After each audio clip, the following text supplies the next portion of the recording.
Good afternoon. Hello. Let's let some more people in before we start the new material. Good afternoon.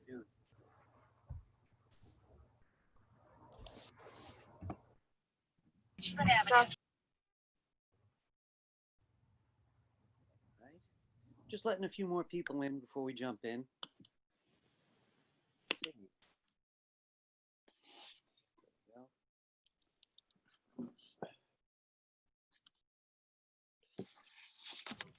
Let's see, what do we have? We have about 17 people, so we're short a handful. I do need to get started, but I kind of just hate having to watch the door while we get rolling. Give them one more minute, then I'm just going to jump in. All right, I think we'll just get to it. Good afternoon, everybody. You see? Did you hear that? That's Murphy's Law. All right, give me a second there. All right, I'm going to share my screen just so we can get started, hit the ground running.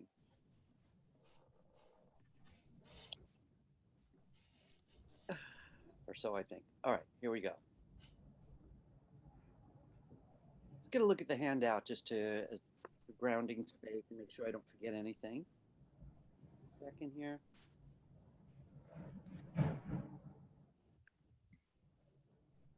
All right.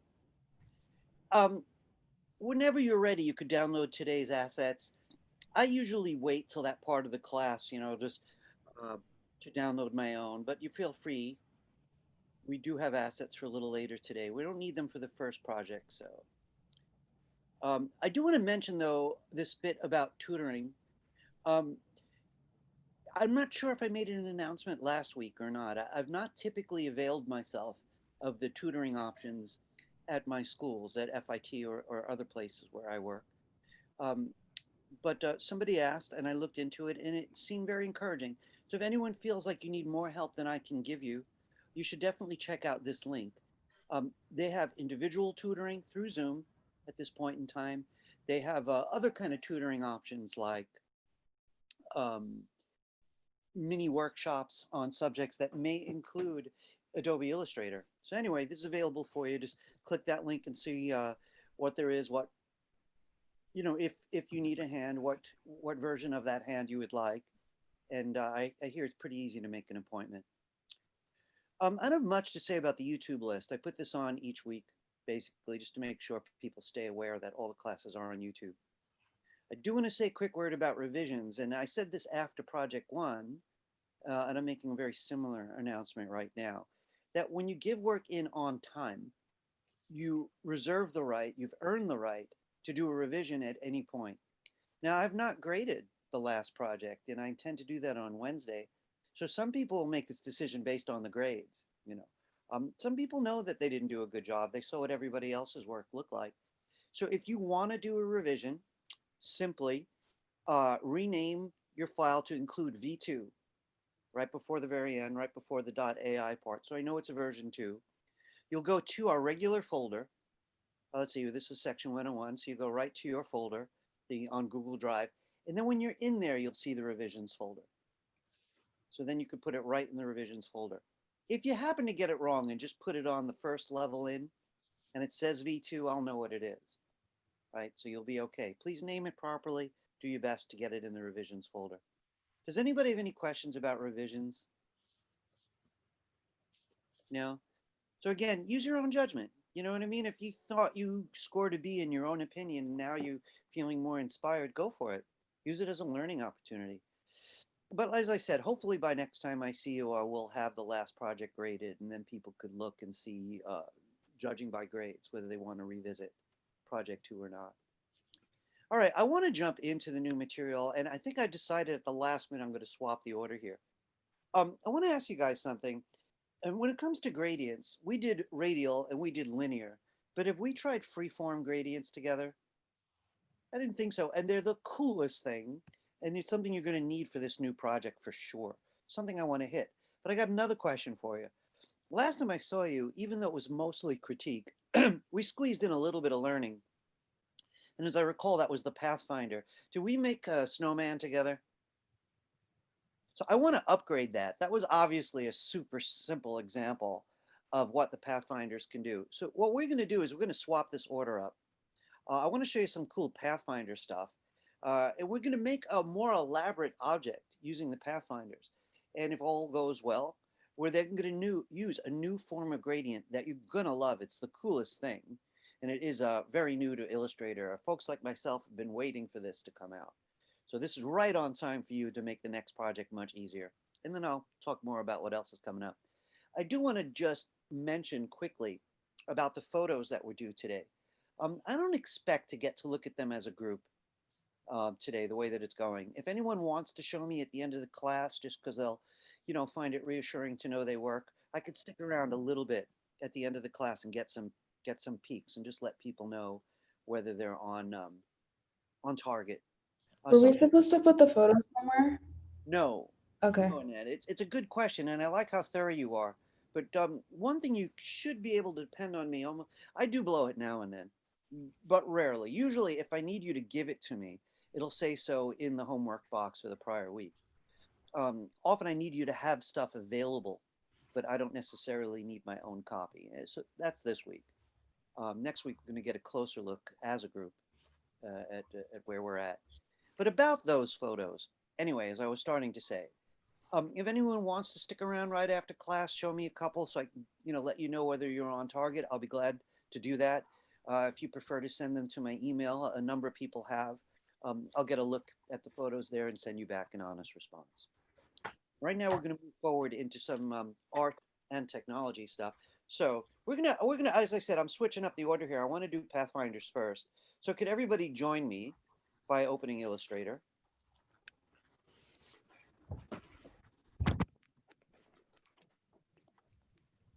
While it's opening, I just wanted to mention to you that Adobe upgrades their software many times in a year. It could be up to 4 or 5 times a year. When they make big announcements, it means something outstanding happened, and they may give it a new name. Even most of the little updates are things like, oh, they found a flaw in some feature that they fixed, or something like that. I mention it because Illustrator and a lot of the programs were just upgraded. And I looked at the list of what's new in Illustrator. There's only one thing that interests me, and I haven't tried it yet. You're allowed to kind of steal colors from almost anything, and will automatically apply it to your own illustration. It sounds kind of interesting just to see what that would be like. But really, by and large, don't feel like you have to load the new version. That's basically what I'm trying to say. If it's real cool, I'll let you know. I'll be trying it soon. All right, now here we are in Illustrator, and I think I'm going to start out with just a plain old letter size page. So if you just open up a letter size page for yourself, and I would like for you to join me on a quick exercise. I'd like for you to stack up some shapes similar to mine. Let me just clean this up a little bit because I don't like confusing people with too many things out. Well, that's interesting. Let's get the swatches out though. Swatches, I think, will do it for right now. All right. All right, what I'd like you to do is give me a rectangle with a fill, and the fill color's up to you. I'd like you to overlap it with another rectangle shaped something like mine, and I'm going to fill mine with blue. And then I'd like you to overlap the bottom with an oval, and I'm going to make mine yellow. This is essentially something like this. I think one will be okay. I want to remind you how the Pathfinders works before we do something very cool. So if you have this stack available in front of you, we're all on one layer right now. I'd like you to go to the window menu. Remember, it's alphabetical order, and find Pathfinder. So last week we got a peek at this. And there are actually 10 buttons. And most people call them all Pathfinder, regardless whether it says shape modes or not. What I'd like you to do is select the stack you just made, all 3 objects. I'm using my black arrow for that because it's particularly easy to use for this. So I just dragged from nearby. And then I'd like you to click the very first button. This one's called Unite. So I wanted to make a couple of quick points. The Unite button will take a stack of selected objects, right? They do have to be selected. They do have to touch. And as the name implies, they will indeed unite them. It's a small curiosity that the fill color on top wins. But you just change the color, so I'm not too concerned with that. That's what unite does. So many things could be made much easier by uniting than drawing every shape. Even this shape, if you'd really needed it, even if you love in the pencil, do you really want to draw that? I don't, and I'm the teacher. So I'd rather use unite. I want to show you the other thing you can do though. Could you get another oval and overlap the shape you made anywhere you want? And if you like, just to be clear, you can give it another color. So now there's only two shapes, right? The original three shapes are gone. They became one, right? Now we have it overlapping with one. Could you select both of these? Now, if I wanted to, yeah, I could unite again, but that's not what I want to do. I want to compare it to the button underneath unite. So this button on the bottom there is called divide. Please press divide. Now, divide takes just a little more thought. When you use divide, the shapes that result are considered a group, which means that the black arrow won't help with much. The black arrow will move things. It'll let you scale them. Do you guys remember isolation mode? It's been a small part of this class, tiny. I want to remind you something about isolation mode. Isolation mode lets you double click with the black arrow on anything to isolate that thing and leave everything else in a kind of locked universe. It's one way to work on an isolated object. But what's more interesting is when there's a group, like this one, double clicking with the black arrow will do this. If you look up in the top left after you've double clicked, you could see it even says group. So it's just the black arrow that'll do that. And what it means is you're in isolation mode, but in this case, the elements of the group can be selected separately, even with the black arrow. So I want to back up for a minute. On the main stage, the black arrow will not work on parts of a group. It'll only work on the whole group. Scale it, rotate it, delete it. But if you double click with the black arrow, you're in isolation mode. Now I'm only mentioning that because I think some people do it by accident. You'll notice next to where it says group, so I'm looking in the top left kind of, it says layer 1, and then there's an arrow. Could you click that arrow until you're all the way back? So it looks like mine, there's no special markup there. So I want to tell you something. Forget I'm the teacher for a minute. I'm just an older guy who does the same thing as you. If I'm working on a group, I don't use isolation mode so often. I'll usually use the white arrow. Can you get the white arrow? So as you know, the white arrow selects parts of things. Its real name is the direct selection tool. So it selects parts of groups. Remember, you just did divide. So use the white arrow to choose any part. You could now change its color if you want. Or you could delete. Now, this would be a pretty hard thing to pull off, right? But divide divides all the shapes that overlap. Now, we're going to do something more elaborate with this. I'm going to ask you just to watch something. If I was just going to be a little reckless and just put a bunch of shapes all over the place without really thinking, divide would still make its point. There's no doubt about it. The whole trick, though, is like, what can it do that has value? So just give me a minute. I just want to make one little point. You don't have to join me on this one, so I'm going to make it fast. You all know what unite would do. Here's a copy over here just so I can make a point. This one's united, right? That's now one weird looking object, kind of like a geometric Mickey Mouse. It would have one stroke. I could fill it with one gradient. But we're talking now about divide, which is less obvious. So when I use divide and switch to the white arrow, I'll do it because maybe I'm making some strange kind of symbol, or maybe I just want to get at separate parts. Let's see what we could do with this. Could you clear your screen? Best way to do that is Command A or Control A, just select all and delete. All right, this is what I want to make. I want to make a special kind of lamp. And I always think of it as a grandma lamp. I had this lady that was something like a grandma to me, and she had one. And it might have a very big lampshade. It might be a puckered lampshade too, or some other wild shape. And maybe the lamp itself looks like a genie bottle or something. Surely not anything modern. Now, I want to start with the lampshade using Pathfinders. I'm going to ask you to join me as exactly as you can. So here we go. Can you get the rectangle tool?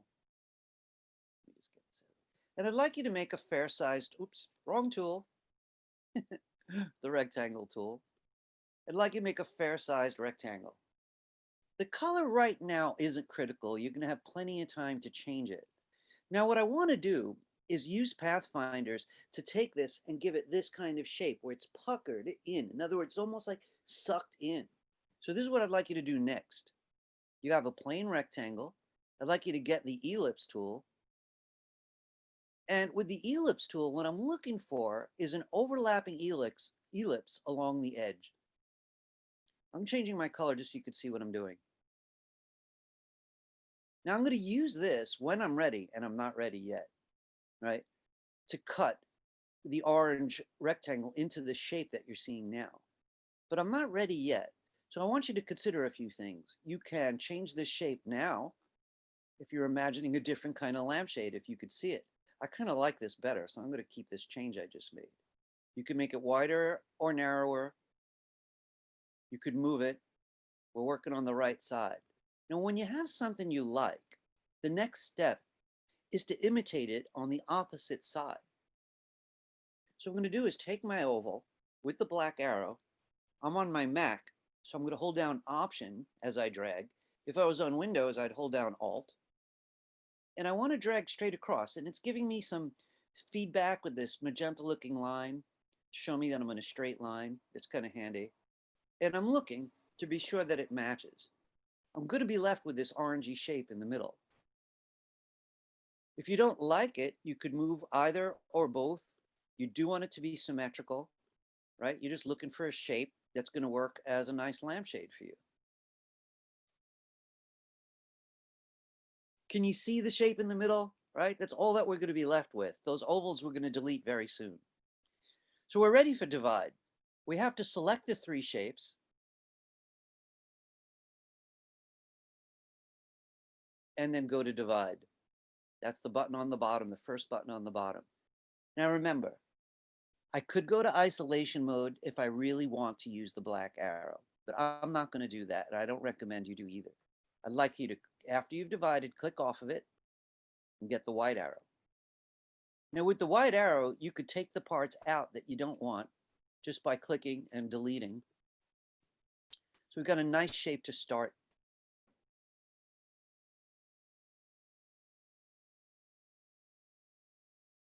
Are you guys hearing me okay? All right, good. Yes. Good. Everybody disappeared for a minute, so I wasn't sure, that we're good. How'd that go so far? Did divide work for you? Does anyone need a hand?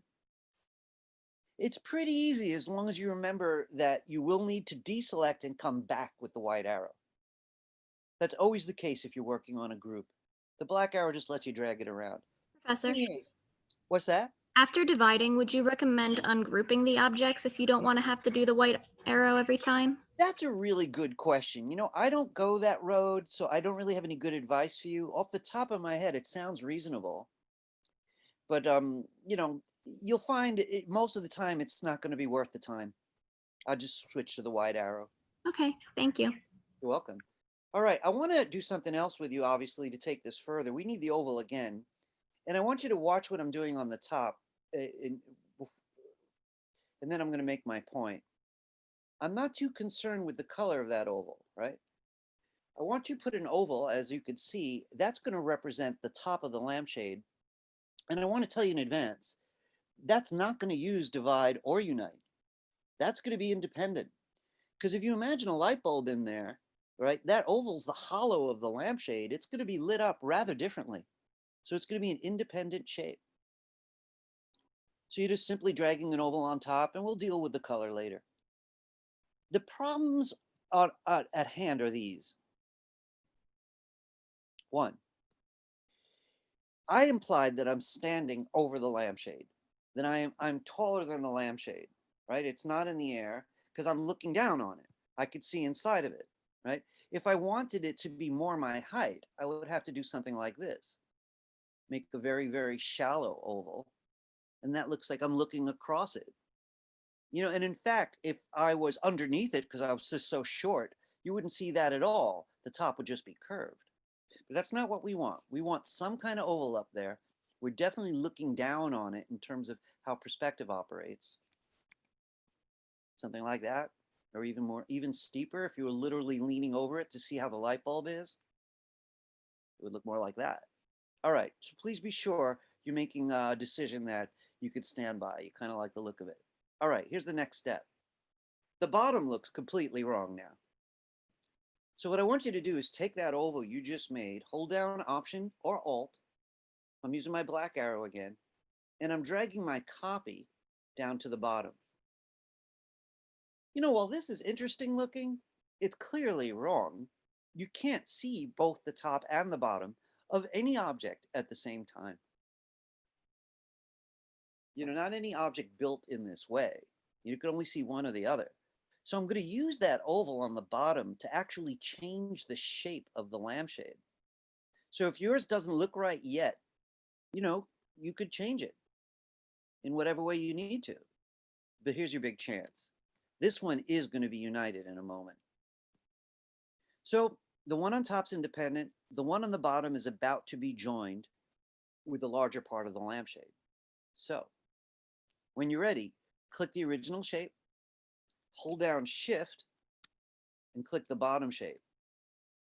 So that was a multiple selection. We learned that on the first day of class. I could have done this, pressed and dragged. Just be sure you don't select the top.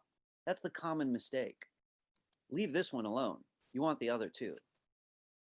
Well, when you have the other two, please click Unite. Remember, that's the first button. I lost my color, no big deal. I'm just going to change the fill now. And there's only one more step. One thing that's kind of odd when you unite shapes, in some cases, they come in front. It's no big deal. I just have to send it to the back. Now, I think most of you have got used to Command left bracket, or even the more powerful Command Shift left bracket. Just remember that the brackets are next to the letter P. Could you send this to the back? Command left bracket. Command Shift left bracket just means go all the way back if there was a lot of steps. So there's our lampshade, and we are going to take this further. I just want to make my point. That was cool. And my larger point is, yeah, I could draw that. With the pencil, it would be a bit of a drag to get something that geometric. If I'm making an icon for a lamp company, you know, or even for changing the lights on the next operating system where you want to make something brighter or darker. If I'm making symbols, I'm looking for symmetry, and the Pathfinder sure helps. I want to make the body of this lamp though, right? In this one, we're not all going to see it the same. I'm seeing mine as kind of genie bottle shape made out of like a few circles by and large.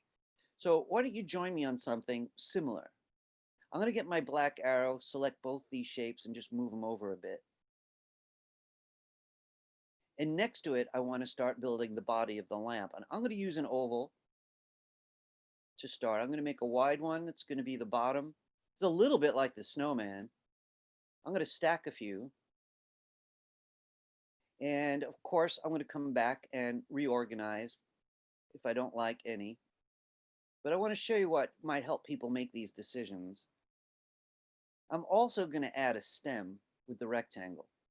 So I just piled 3 ovals, but I'm getting the rectangle tool now because I want to do something like this. Now I'm going to unite these. Right? So really, I'm only interested in the contour of it. You know, would that be a cool, oops, sorry. Would that be a nice lamp or not? And this is the easiest time for me to actually make changes if I want to. So I'm kind of imagining what kind of shape I might want. I'm going to actually make this shape a little bit more elaborate by removing parts. But first, I'm going to unite this into one larger object. When you're ready, select all the pile that you made for the lamp itself. We're forgetting the lampshade for a bit. So select the rest of it and click Unite. Now, this is not a bad lamp. You know, I could stop right now. But, you know, I like to build. I'm a pretty awful builder, really. I have no training, but I like to build and I like tools and stuff. There's this tool I've seen called a lathe where people could cut beautiful shapes out of wood. Well, I never used a lathe, but I used the Pathfinder. So this is what I got. I'm going to get the oval tool again, or the ellipse tool. And I'm going to draw an ellipse just about there that I'm going to use to kind of cut a cool shape into the lamp. Lower this down a bit. I'm going to add one more like that. So these are going to be cookie cutters. I'm taking a chunk out of this stem here, but I'm not ready. Once I could picture what I want here, and it may be helpful to show it to you this way, right? It's a little easier to see what the lamp's going to produce. When you're ready, you probably want to do the same thing on the other side. So remember option dragging? So I'm going to get this fancy stem on the lamp. By the way, I'm not really a big tips and tricks guy. It's not like this is lamp making class. You know, if someone asks you what you learned today and you said, we learned how to draw a lamp, I'd be a little upset about that. You know, this is just an example. All right, so yours doesn't have to look exactly the same. So I have that one unified shape. I've got 4 more shapes. I'm going to select all 5 of those. And I'm going back to the Pathfinder and I'm going to divide again. So again, this is that same routine. You know, it's a group. So the black arrow isn't going to help. I have to deselect it and get the white arrow. Once I have it, I'm going to start deleting the parts I don't want. Be careful with it if you're far away. You know, you might be better off zooming in a bit.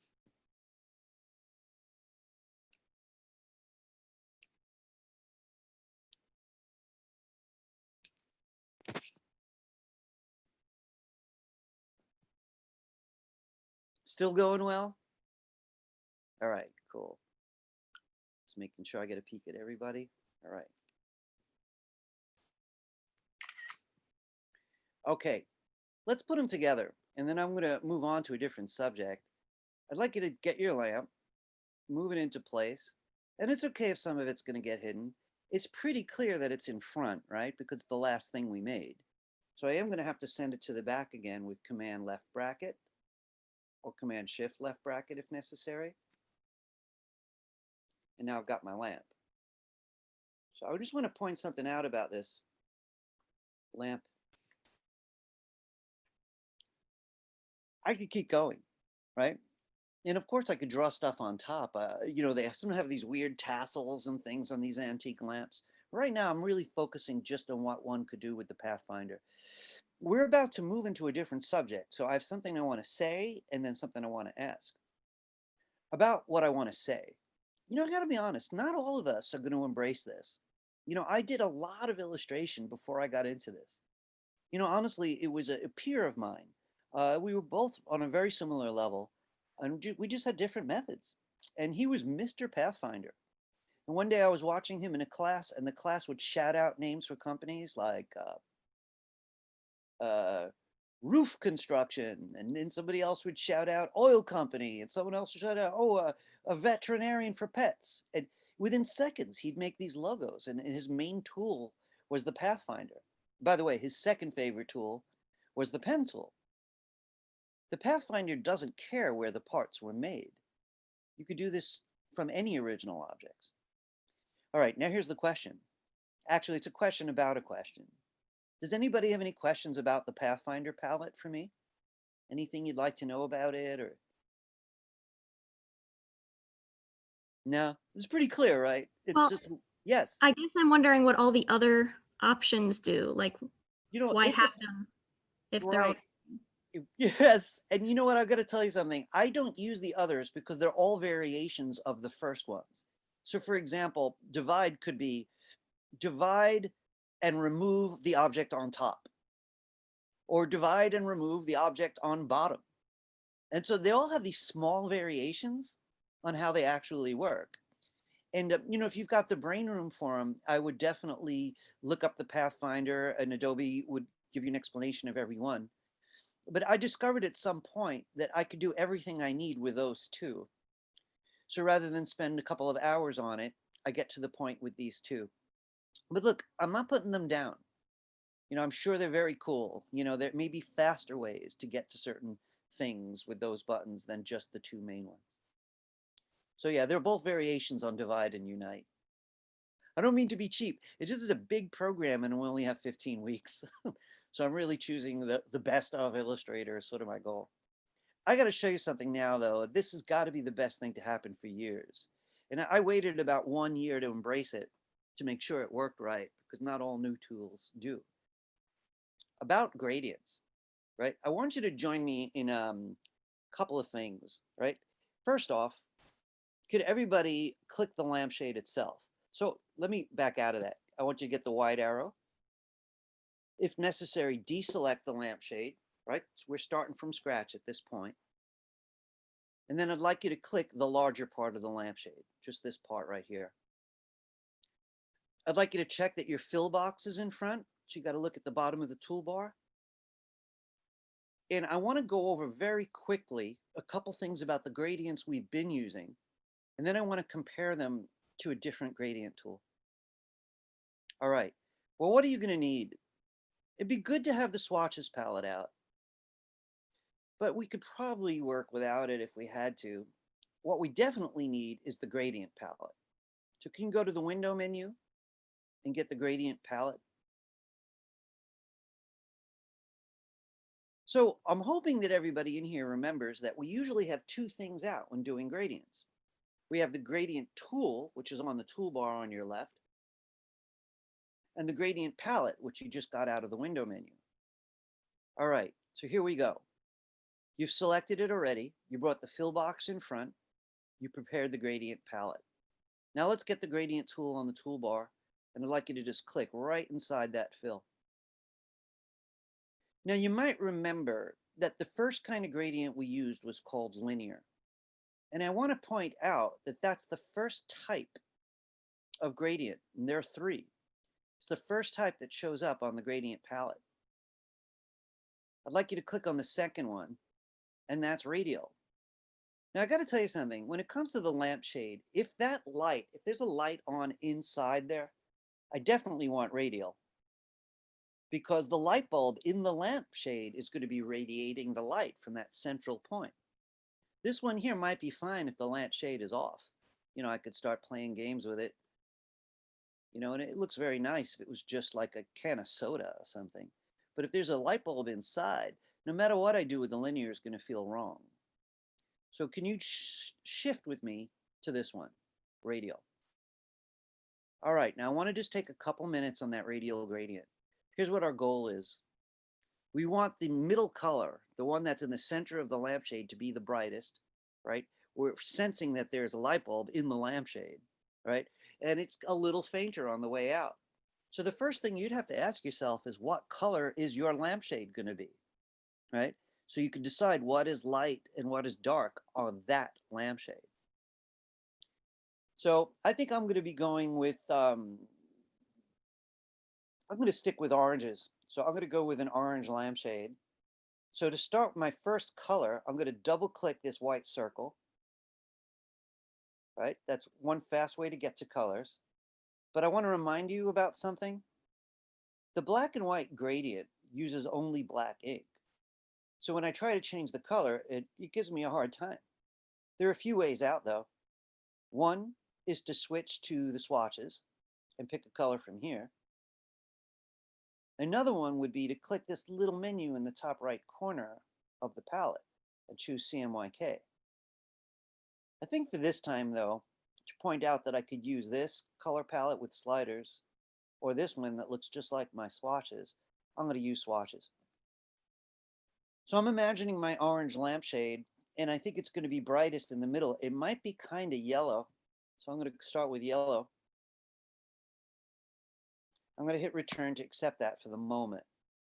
Now I'm going to go to the second color, this large circle, which is currently black. I'm going to double click it. And I think I'm going to go with red. Like, you know, I like color theory, and I know yellow and red make orange. So this sort of gave me roughly what I want. I'm going to hit return just to see if I like it. Now, I want to just check on you guys. Are you guys doing okay with the radial gradient? All right. Now, remember, even there's more than changing colors, right? You could always press and drag a different distance, right? You want to find the kind of radiation that you actually want. That sounded very nuclear of me. The right kind of radiating, maybe I should say. So I'm very fond of just drawing a new gradient bar. Also, don't forget this little diamond, right? Which will bring the 50% mark closer in or further out. The main point is trust your eyes.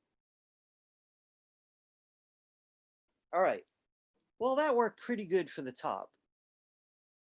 I want to work on this hole in the top of the lampshade. So next, select that oval that we left as an independent object. And we left it there so that we could do this, so that we could control the color inside the lampshade. Now, I'm implying that my lampshade is orange, and the inside, of course, would have to be some kind of similar color. Let's see how that plays out. I select it, I make sure the fill box is in front, and I go back and get the gradient tool. And I click inside, and it gives me the last gradient I used. I'm honestly not sure that I want another radial gradient. I'm going to try out the linear one. So this time it used the last gradient I used, which was radial. I'm switching to the left here, so it's linear. And why would I do that? Well, I could press and drag in here to see how that would go. And I see, you know, it's kind of nice, except for I want the yellow in the middle and more orange on this side. So remember that you can slide this over. And do you guys remember how to make a color? How to add a color? You're going to need it. To add a color, you go to the very bottom edge of your gradient bar and click once. In a second there. Oops. I had to get back in. I confused it by going into Zoom. There we go. You should see a little plus sign that'll add a color stop. Once you've got your color stop, you could double click it and find the color you want. I needed 3 colors for what I was imagining. It goes from red to yellow to red. So now I'm just going to drag myself a new bar all the way across it. I'm not saying this is the only way. I'm just saying all these kinds of gradients matter. And you could see as I move along that it's, you know, it's improving.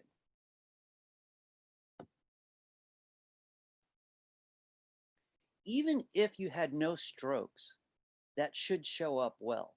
If you take your black arrow, you could click your oval, bring the stroke box to the front, and choose color of none. Let me just put this away. I'm going to do the same thing here. If I want to get rid of the stroke, I make sure that I select the object, bring the stroke box to the front, remember the bottom of the toolbar, and click color of none. And that lampshade's looking pretty good. You can go back anytime, find the tools you need to adjust if you feel like an adjustment is necessary.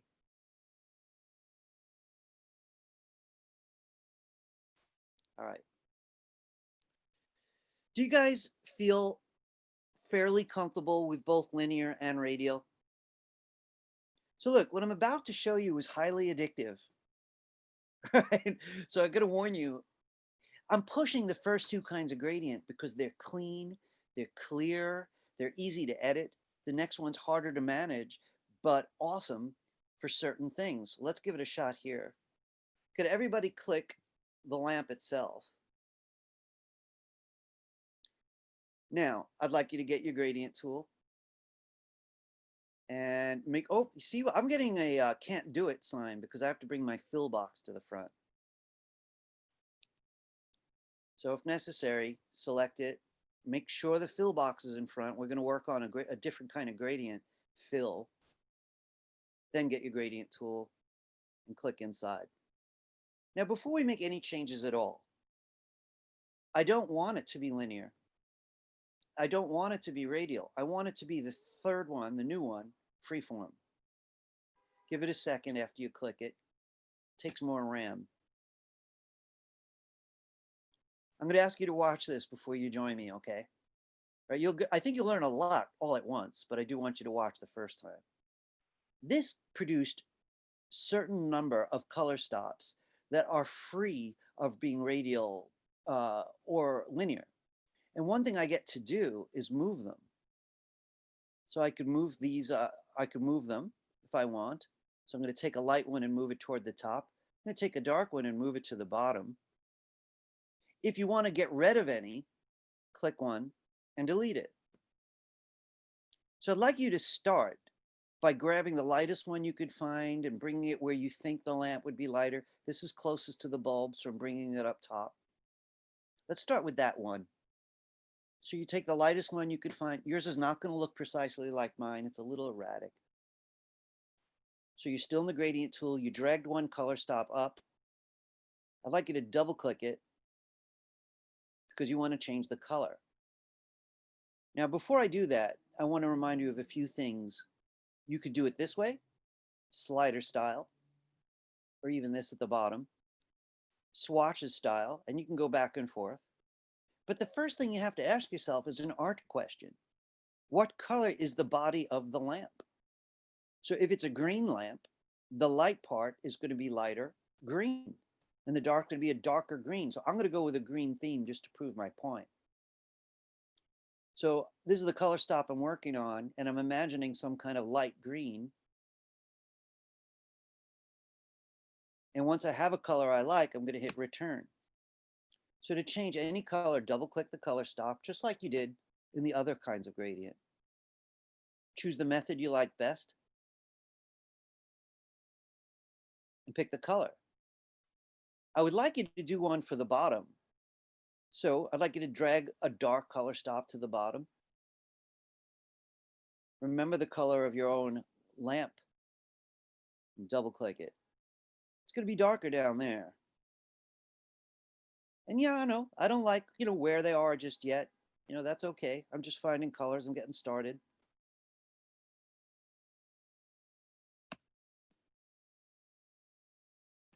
If you see any color stops, that you don't want, click it and delete it. Press delete. Professor, it won't let me You say that again? I put the color box in front and it still won't let me do the freeform gradient. You got the fill box in front, you're saying? Yes. The fill box. Everybody froze.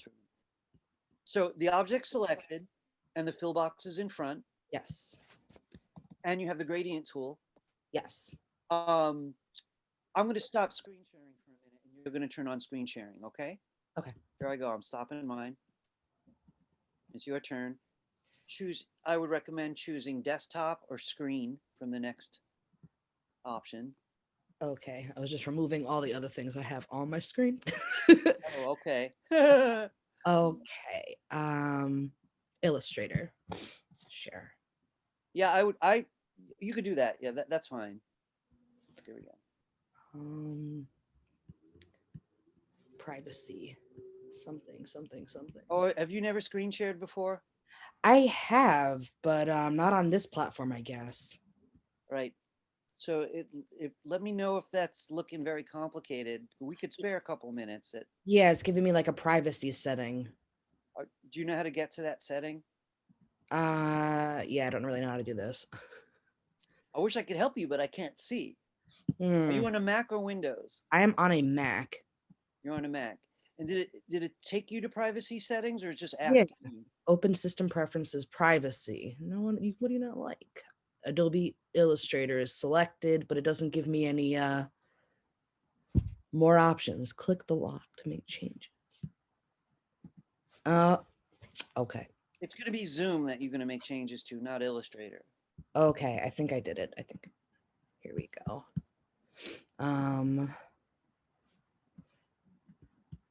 Zoom. Share. Okay. One more. Let's see. That looked promising. Felt promising. Nope, leave meeting. I'm sorry. Maybe you have to leave and come back. It's possible. Are you Is that seeing you? that? Wait, think I you can are. see it. Yay, thank you. Yeah. Okay. All right. Great. Oh my gosh, thank you so much for your patience. All right. All right. So, could you click outside of the lamp for a minute? You get your black arrow first, Yes. right? The main selection tool, and then deselect it. I'd like you to click back on the lampshade. No, sorry, the body of the lamp. My fault. Nice lamp, by the way. Thank you. Right? You got the fill box in front. Now look at the gradient palette. You're Okay. on the middle type. You want to be on the type on the right. Yes. I see that it's misbehaving. I don't know what caused it, so we're going to try a different route, right? Okay. Could you go to your swatches palette or your color sliders? Let's start with a flat color. Where do I even go? Yeah, you could, if you're using those icons, it's that one. Yeah, just click anything. All right. Now get the gradient tool from the toolbar. Looks like you have it, Okay. right? And let's see if it lets you do it now. Click on your on that.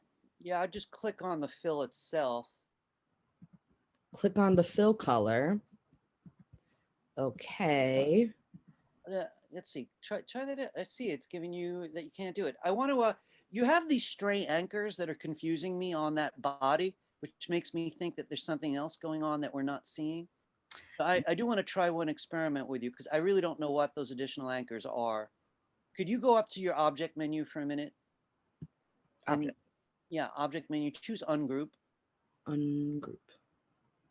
All right, now get the black arrow again. Okay. Click off and click back on the body of the lamp now. See, now we got a cleaner selection. Now get the gradient tool. Okay. That's good, but there you go. So can you turn off your screen sharing, and then I'm going to make a comment to you and to everybody about what just happened. Absolutely. Let me figure out how to do this. How do I turn this off? Okay. Thank you. Okay. And I'm going to screen share. All right. I'm glad that worked. I just want to say something to everybody. You know, what tipped me off was there were anchors where there shouldn't have been, you know, floating in there. And I don't have any idea what caused it. But since it was an anomaly, you know, an unexpected element, I just chose to simplify the situation. Even when you unite an object, it thinks it's a group, even when you're down to one object. And I'm not saying you should always ungroup, as was suggested earlier.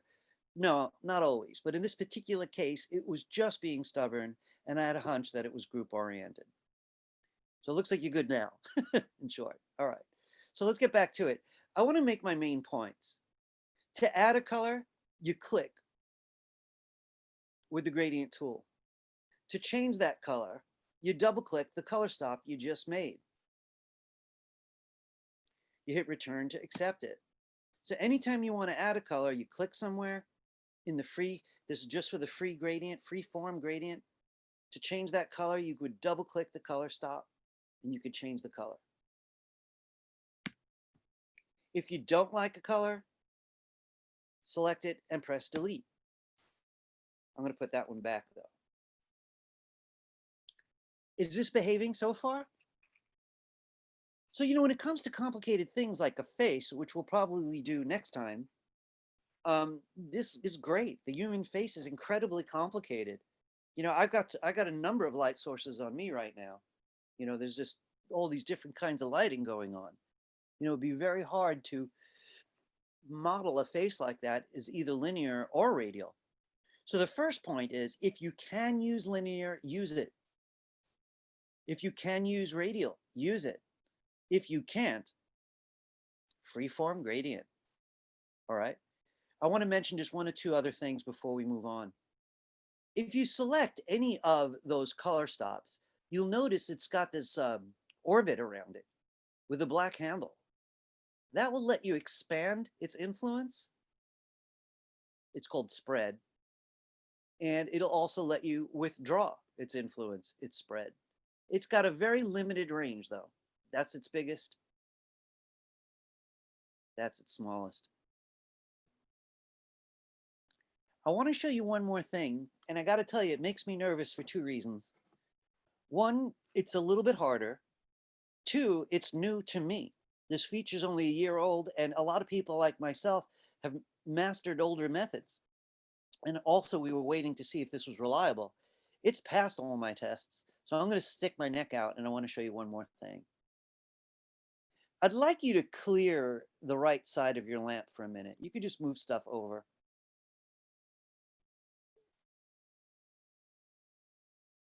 And what I'd like you to do next is click somewhere on the right to make a new color stop. Now, while the new color stop's selected, right, this new one's got that white ring around it, I want you to look on the gradient palette and notice that the Freeform Gradient has points and lines, two options. Points are easier and excellent, but lines are interesting too. Can you press on lines? I guess I got to go back and select that point I just made, but it does remember that it's lines. So if necessary, go back, select that point, and please watch this. I'm going a little further and I'm clicking again, and I'm going further and I'm clicking again. And by the time I click the third time, it's made a curved line for me. So these are all connected. Now, if you want to get out, you click escape. But if you still want to work on it, choose any one you might want to change and double click it to change its color. Hit return to accept it. You could change any of them you want by double clicking it and hitting return to accept it. Now that's going to take more practice, probably. At this stage, if you like the linear one, you could keep it. And any of the others that you like, you could keep. Any you don't like, please click. Oops. Looks like I better go back to points. So I could select these without adding. So you could take out any ones you don't want anymore or adjust them.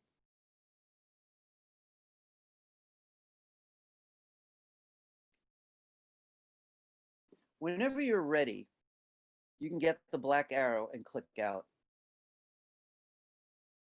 Now I want to mention something. We're definitely going to need to return to Freeform Gradient. But keep in mind, the points was easy, much easier than the linear. If you can't wait for me to come back to this subject, you're always welcome to look it up online. It's called Freeform Gradient. But I will be coming back, and we will be addressing both those options. The two sides of Freeform Gradient, points and line. Anybody have any questions for me now? I'll do my best to answer it. If any timely questions, I'll definitely be able to answer. All right, so right now we've got a whole new world of how dimensional Illustrator can be. When I first learned, it was famous for flat art, and everybody used it, wanted to make flat, almost collage feeling art, and now it's become something much loved even by photorealists. Okay, I want to do one last thing though. If you've got a stroke on any of your lamp's parts, select it, bring the stroke box to the front, and choose color of none to get rid of it. I'd like you to get a rectangle behind your lamp.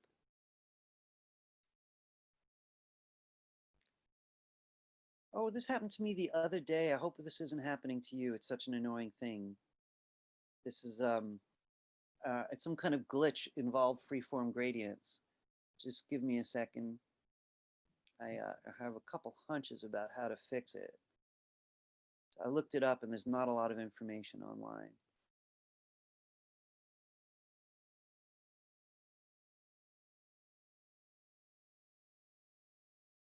Looks like I'm going to have to save, quit, and reopen this.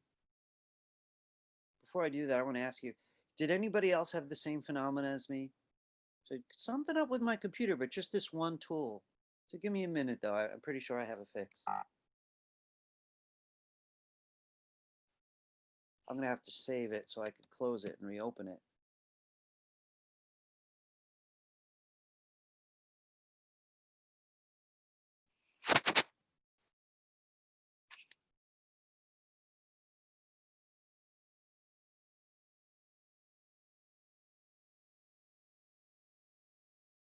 Uh-oh.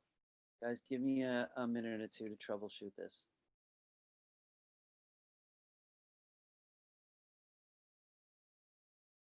All right, I'm back. All right, I made my rectangle, but I need to send it to the back, all the way to the back. And I'd like you to explore how you want to treat that color. Now this time it's just a minute or two of just free fall. Would it look good with the flat color back there? It just might. Remember, that's a fill though, right? It might. Guess it depends what that color is going to be. Does it necessarily have to be a gradient?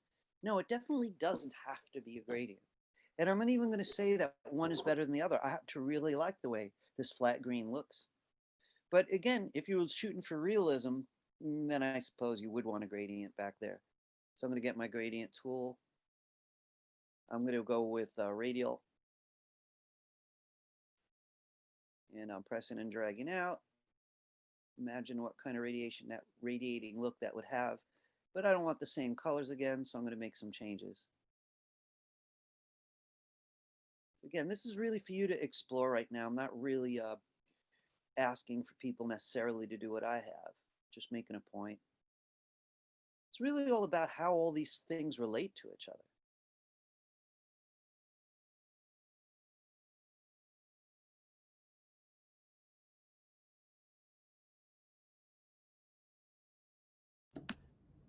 Professor, I have a question. Excellent. I love questions. What is it? So with the freeform gradient, is there a way to like copy a point like you do with the linear or radial by holding option? I tried that. I had the same question and it didn't work for me. You know, so I think I'm going to have to look up. There's got to be a method. You know, what's interesting though is when you draw one, when you make a color point and give it a color, the next point has the same color automatically. So in Okay. terms of how to actually copy them, you know, really, this is all I've got right now would be something like this. I'm going to get my gradient tool here. If I select this one first, I wonder whether my next click's going to get that color. And it did. Let me just see if that's true as a fact. Selecting this one, and now over here I'm going to make a new one, and it automatically copied the color. Okay. So that was a great question. I just learned something. Awesome. You know, it's funny. Thank you. You know, really, a lot of this stuff that we all do, right? Because we're all creatives here, is like 50% guessing. And this is why I'm not a scientist. You know, I like that exact measure. 50% information driven, 50% guessing. And this is why we're always outside of the box and why art is art. Anyway, that was a good question. Any other questions? All right. I do want to remind you guys, if you ever make anything in my class you want to save for any reason, study later or show off or integrate into something else, save it on your own. You notice I never ask you to save the demos, right? But you're always free to do that. I want to get a look at my own handout, see how we're doing for time. So let's see. Wow, strangely on time. And I've been late so much lately. We're going to do an experiment with something brand new that I've been really waiting to talk to you about. And the subject is transparency and blending modes. Now, I want to ask you guys some questions. How many of you use Photoshop to any degree? Few people. So some of you guys are, you know, have not yet gotten there. I just want, and some of you are just shy or whatever. But Photoshop is a must in almost every digital art field. It doesn't even matter what your career is going to be. You're going to probably need it.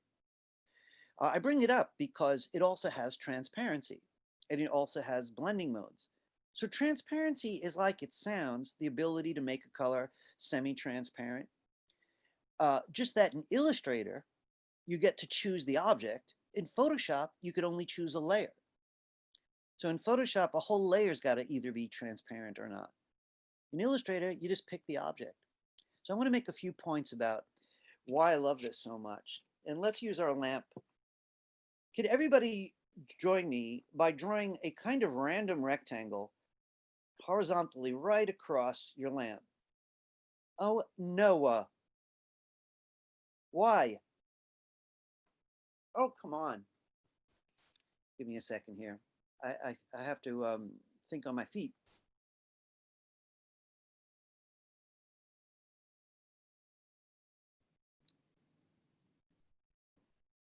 I'm going to make this very simple because I really don't want to have to make you guys wait again. I don't know what's causing that. I'm going to save every 2 seconds now. All right, let's see if that happens to me again. Please don't.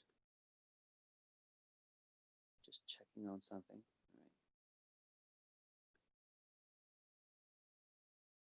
All right, looks like I'm okay. All right, I'd like for you to give that band a flat color. I'm going with this bluish color, but any color you like. Now, I want to talk to you about transparency, and there's 2 ways to get at it. I want to show you both ways. Could everybody open up from the window menu the transparency palette? So it's further down, transparency palette, and it looks like this. Now, I want to show you something though. I use this palette a lot, but you don't really have to. If you look at the property palette, right, you got your new object selected, you got your fill box in front. Do you notice how the properties palette has this little area called opacity? Look what it opens if I click on the word opacity. Doesn't that look exactly like the transparency palette? So it's odd. If I don't want to get out the transparency palette, I could still work with it. I wish they didn't call it opacity here, but it's the same thing. It opens up essentially the same palette. Now, before I move forward, there are a number of the tools that work that way. A lot of the gradient options show up on the properties palette, not just the gradient palette. They're often repeated on the properties palette. I'm going to go with the traditional transparency palette now so that I'm not mixing too many subjects. So if yours is not out, you know, please get it. I'm going to stick with this. All right, let's start here. So you got your new object selected. It's a flat color. It's in front. And here's the opacity option. I'd like you to cut that down by half, roughly. And yeah, it's cool, right? It's very milky though. It's almost like, you know, that kind of glass that some showers have? You could see through it, but not really. So it's got that kind of look. Now, what if you wanted it to be semi-transparent, but you didn't want it to get all milky looking like that? Well, in that case, I want to try a couple experiments with you. I want you to turn the opacity back up to 100. Now, on the left is this menu, and these are blending options. Photoshop has the same options. Adobe Premiere for video, Adobe Animate for animation. They have roughly the same one. They're called blending modes. I'd like you to go right to the one called multiply. Now that's pretty interesting. It's taking blue and mixing it with the colors underneath it, but such that they get darker. I want you to go back there and let's leave multiply and try screen. This also mixes the colors, but such that they get lighter, in some cases even white. You know, it's a pretty interesting look. So I want to point out something about the 2 choices. I showed you multiply and I showed you screen. Multiply is part of a tiny group. It's got bars separating it. These 3 are darkening blending modes. All 3 darken. This is the one that I like best. It's often used for shadows. These others are very similar. Sometimes you can't even tell them apart. This one's just weird. So I like multiply from the darkening group. The next group, all lighten. Screen's the most popular, but sometimes they look just the same. And one reason these are hard to learn is there's just too many choices, and the differences are very scientific.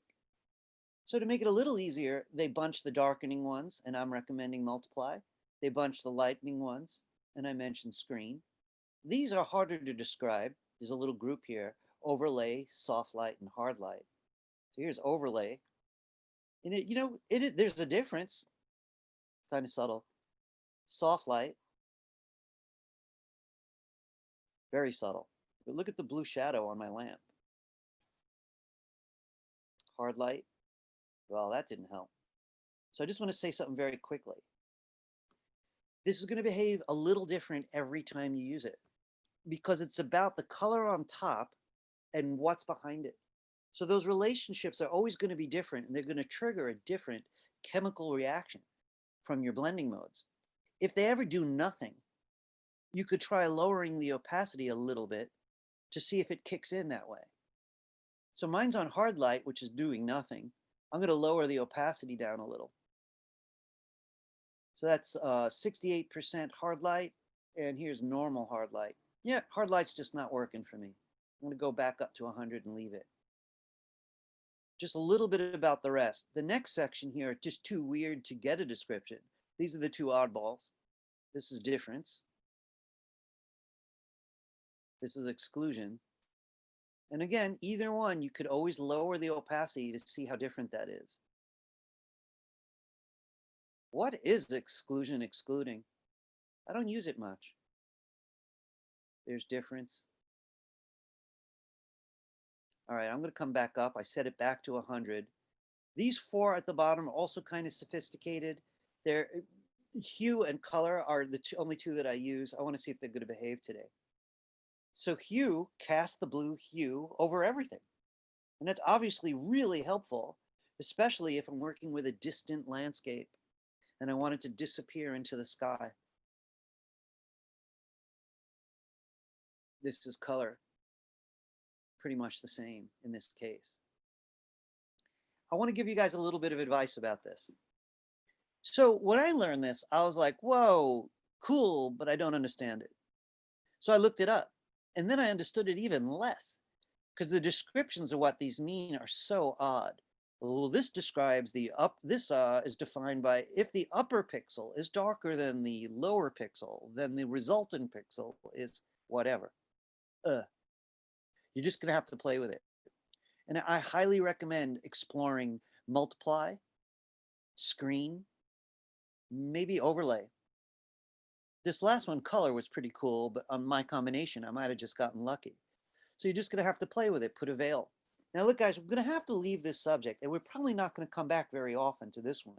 You could go a few years and never use it. So it's not critical, but it is cool. I do want to mention one more little thing, though. That box could have anything in it. The one that's controlling, the one with the blending mode, it could even have a gradient.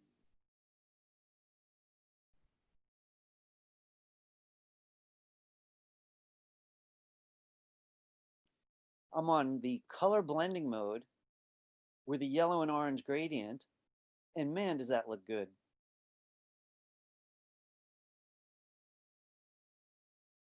I want to drop the subject, but I want to say to you first, how do I see this? And here's the way I use these personally, and I'm sure others have other ways. One, if I'm implying someone is looking through something transparent, someone is actually looking out of a window, or this is what it looks like through their sunglasses, or this is what it looks like through smoke, I may use a blending mode. The other way I use it is for atmosphere. Like I said, I'm very interested in how distant atmospheres change. They have more of the sky, like the background behind the Mona Lisa. Okay, does anybody have any questions about blending modes? So folks, take it or leave it for now. Know they exist, you know, and judge for yourself how urgent they are right now. They don't really compete with the pen tool, to be blunt, you know, but they are very cool. All right, let me just get a look at my handout. I use it to make sure I don't go too overboard for time.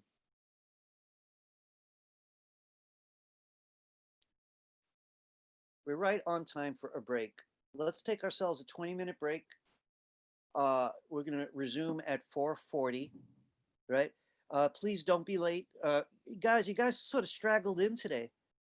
You know, I mean, no one was very late, so I'm not going to harass anyone. But don't blame it on the subway, all right? Unlikely, right? We're starting at 4:40, so make sure you're back, and I'll see you at 4:40.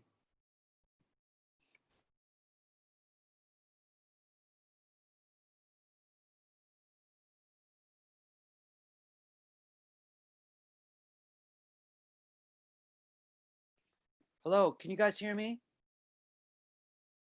Yeah. Yes, I can hear Oh, you. great. Yes, all right, great.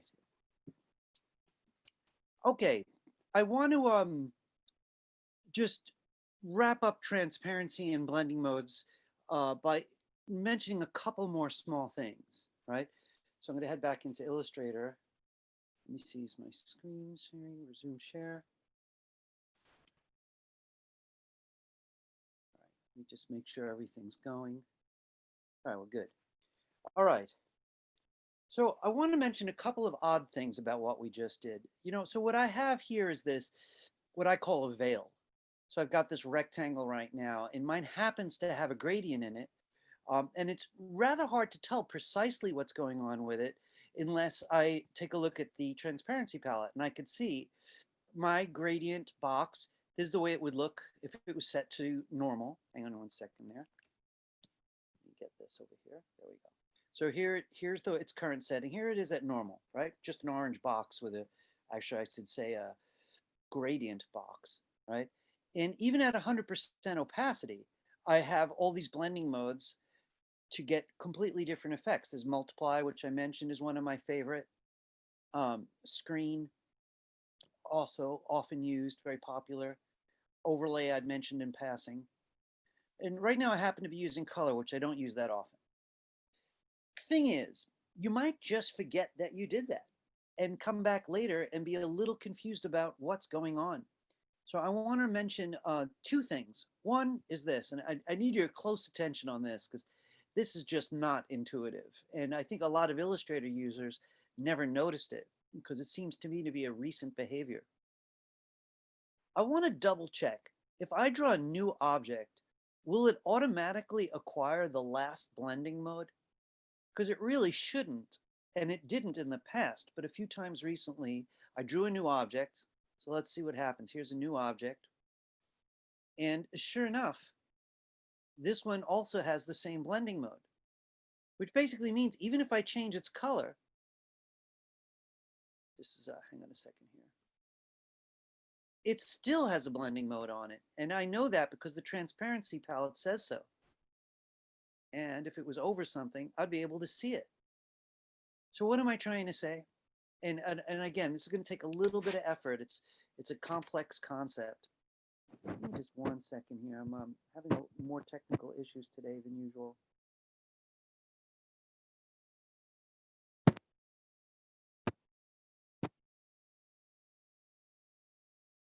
Give me a moment. I'm not sure what is happening, so give me 1 minute here.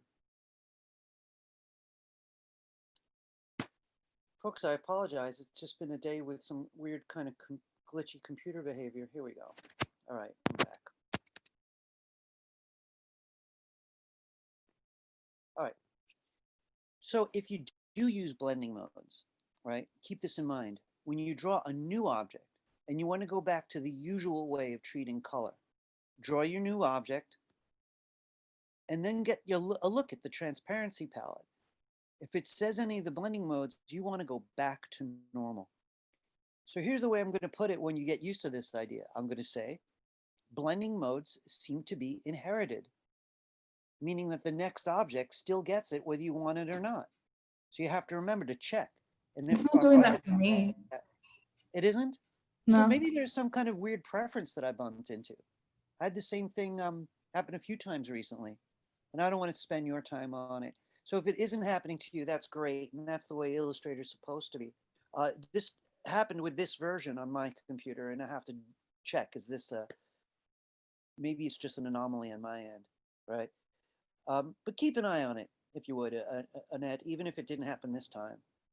So I just want to remember you're going to need the transparency palette. Now I want to take that step further.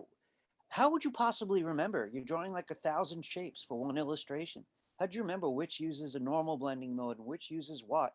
So check this out. Here's one nice feature I'd like to point out. I'm going to put away my Pathfinder. I'm even going to put away my transparency palette.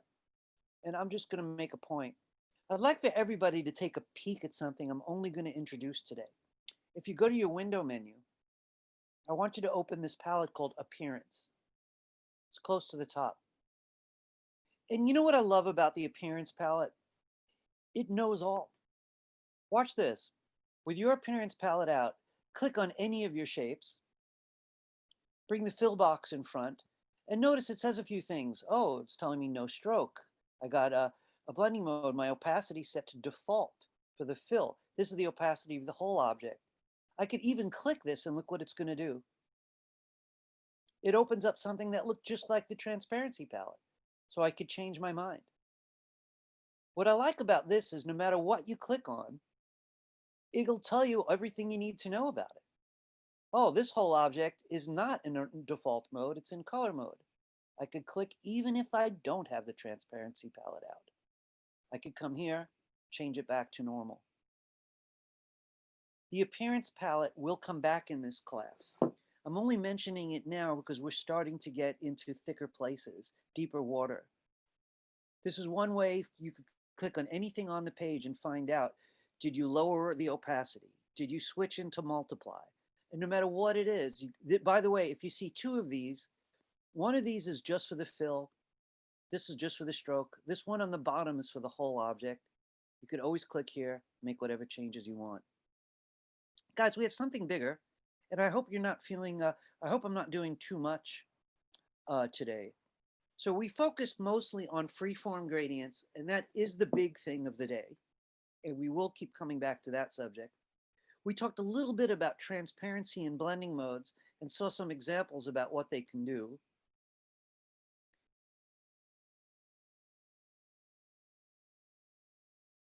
And I mentioned last, and probably least, the appearance palette, which just tells you the details of the appearance of any object that you select. I want to move on to another subject, but I realize there's a lot up in the air right now. Does anybody have any questions for me about any of this? You know, I'm glad I got to know you guys because I know you probably would ask. I have classes that never speak. I have a Friday class, great subject, great people, except for they don't talk, no matter what. I beat my head against the monitor and they still don't say a word.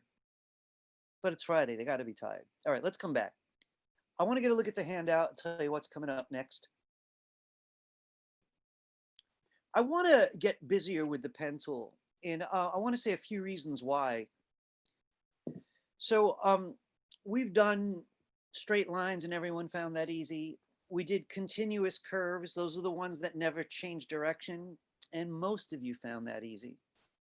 We did discontinuous curves, like a letter M that doesn't quit, keeps on changing angle, coming back up, and that got harder.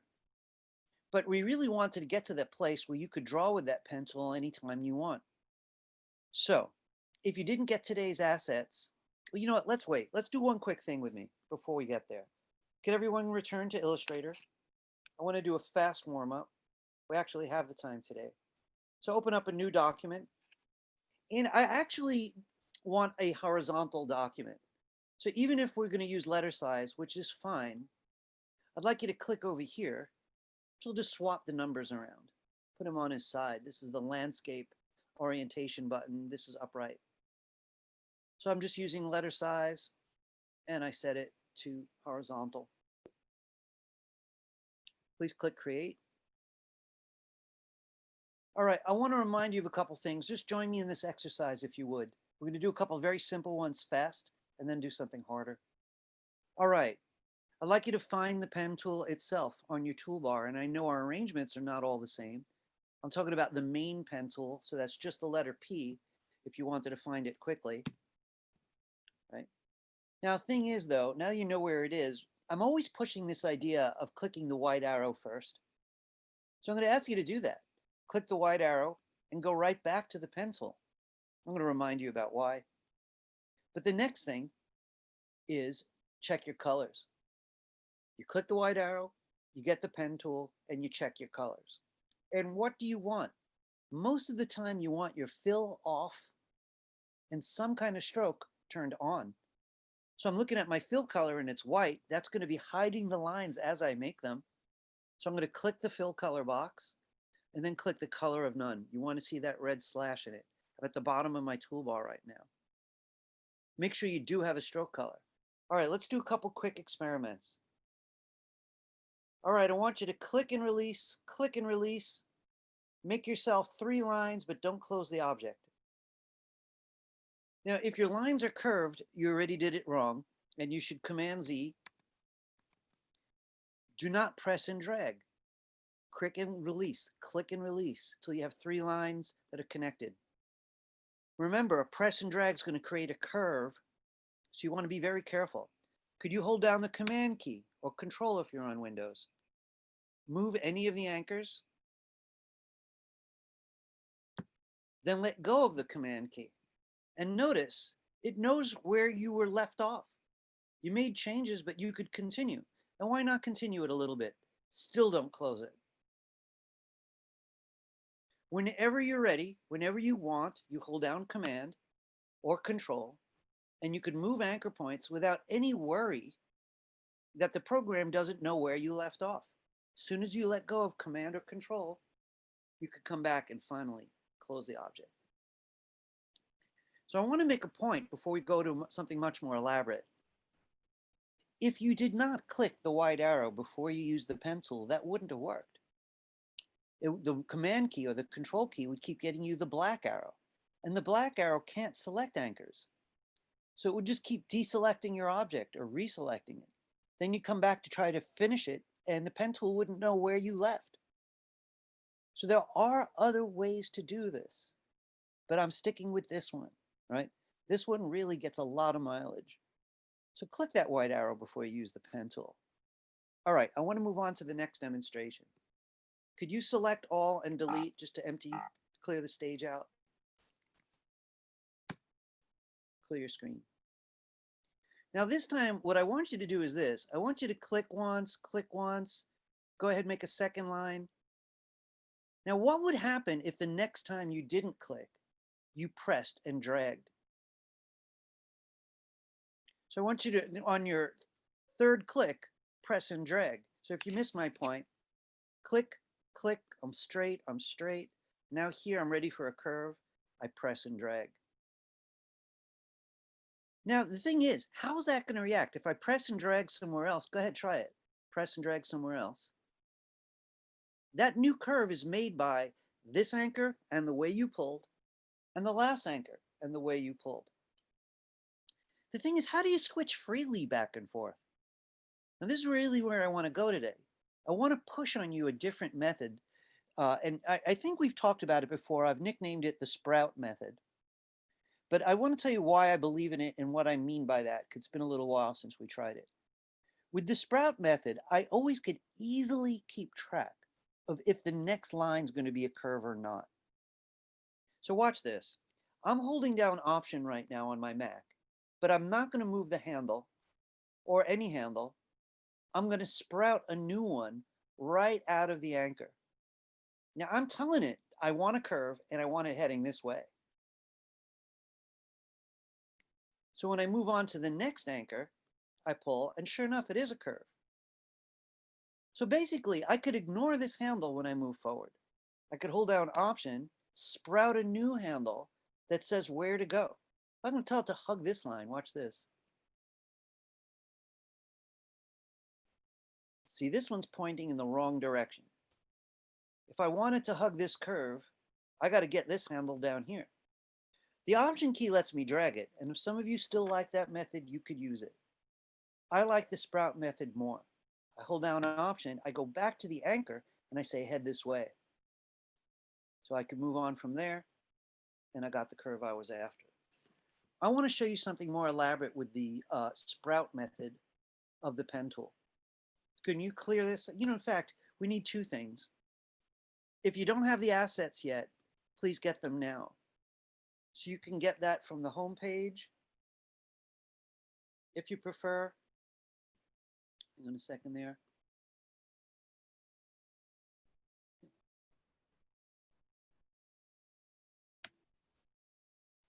You can get it from the home page, Class 8 Assets.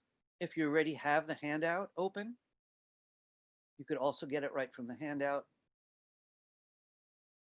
Download today's assets. There's the same assets. Please click them. We've done this a bunch of times. So once you have downloaded that zip, go get it.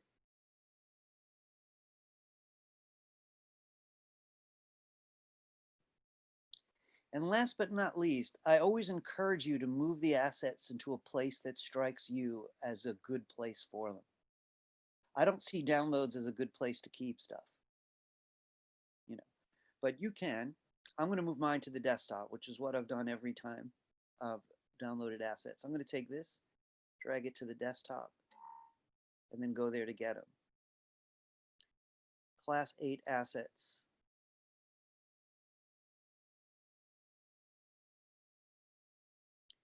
Find your unzipped folder and open it. I'm stalling because I know some of you are very fast on the computer with downloads, and some are not used to downloads as much. Bottom line, you want to get into today's assets, and you may have several copies of this already. We used it before, figures.jpg. Can I ask you guys something? Just be blunt with me. How comfortable are you finding these assets when you get them in my class? It's easy? All right, great. All right, good. All right. So file menu place is going to be a very big part of the next project. So let me talk to you for a minute just about the project. So everyone got their photos, and you got the 4 angles on your object. And by next week, you're going to bring in the first draft. So in about a half an hour, I'm going to go into details about that draft.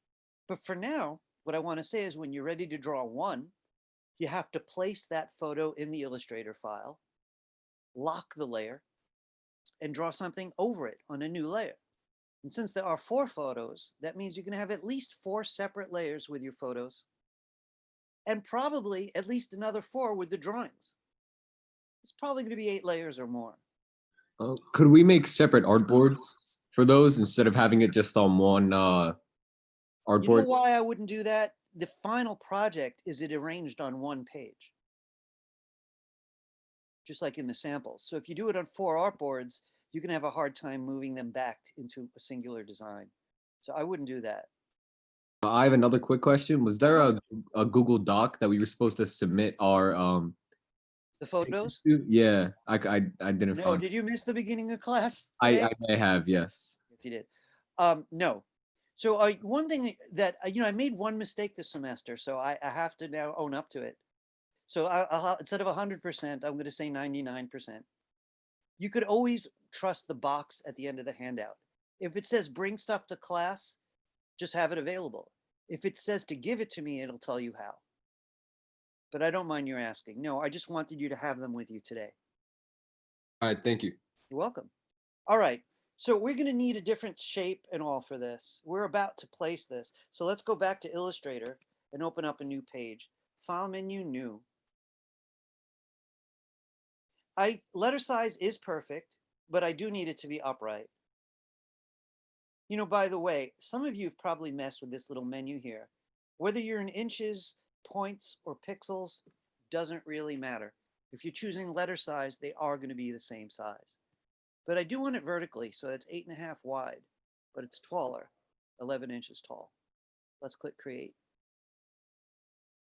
All right, so now we're going to do file menu place, which we've done before, but I want you to focus on it with me today because it's about to get very important. So let's go to the file menu, choose place. And I want you to notice something right away. In the window that opens from file menu place, I've got a grayed out area. And this area is going to stay gray until I choose at least one image. So I'm going to go looking now for my image, and that download is actually called figures.jpg. And as soon as I click it, I could see these options come to life. The only one we care about is this one called link. Now look, I have to be very clear about this. The way you treat that one little feature, link, if it's on or if it's off, is going to change over the next few weeks because we're going to have different needs. So today I'm going to start very simply, right? And I want to say just a little bit about how I prefer you begin. I want you to uncheck link. Now, what it should say, if I was the one designing it, it would say embed, because you get a choice. You either link an image, that's a photograph, a scan. It could be a photo of your own sketch even. But if link is off, we call that image embedded. If link is on, we call it linked. I want yours to be off. So what is the advantage of an embedded image? The advantage is basically this. You could give anyone you want the Illustrator file and they'll see the photos. Imagine this situation. I had to do 3 posters, hang on a second here, for a client, and each poster had to have 20 photos on the poster. It was for another school. I was doing ads for the school, right? And they wanted 10 photos on the left and 10 photos of the right on each poster.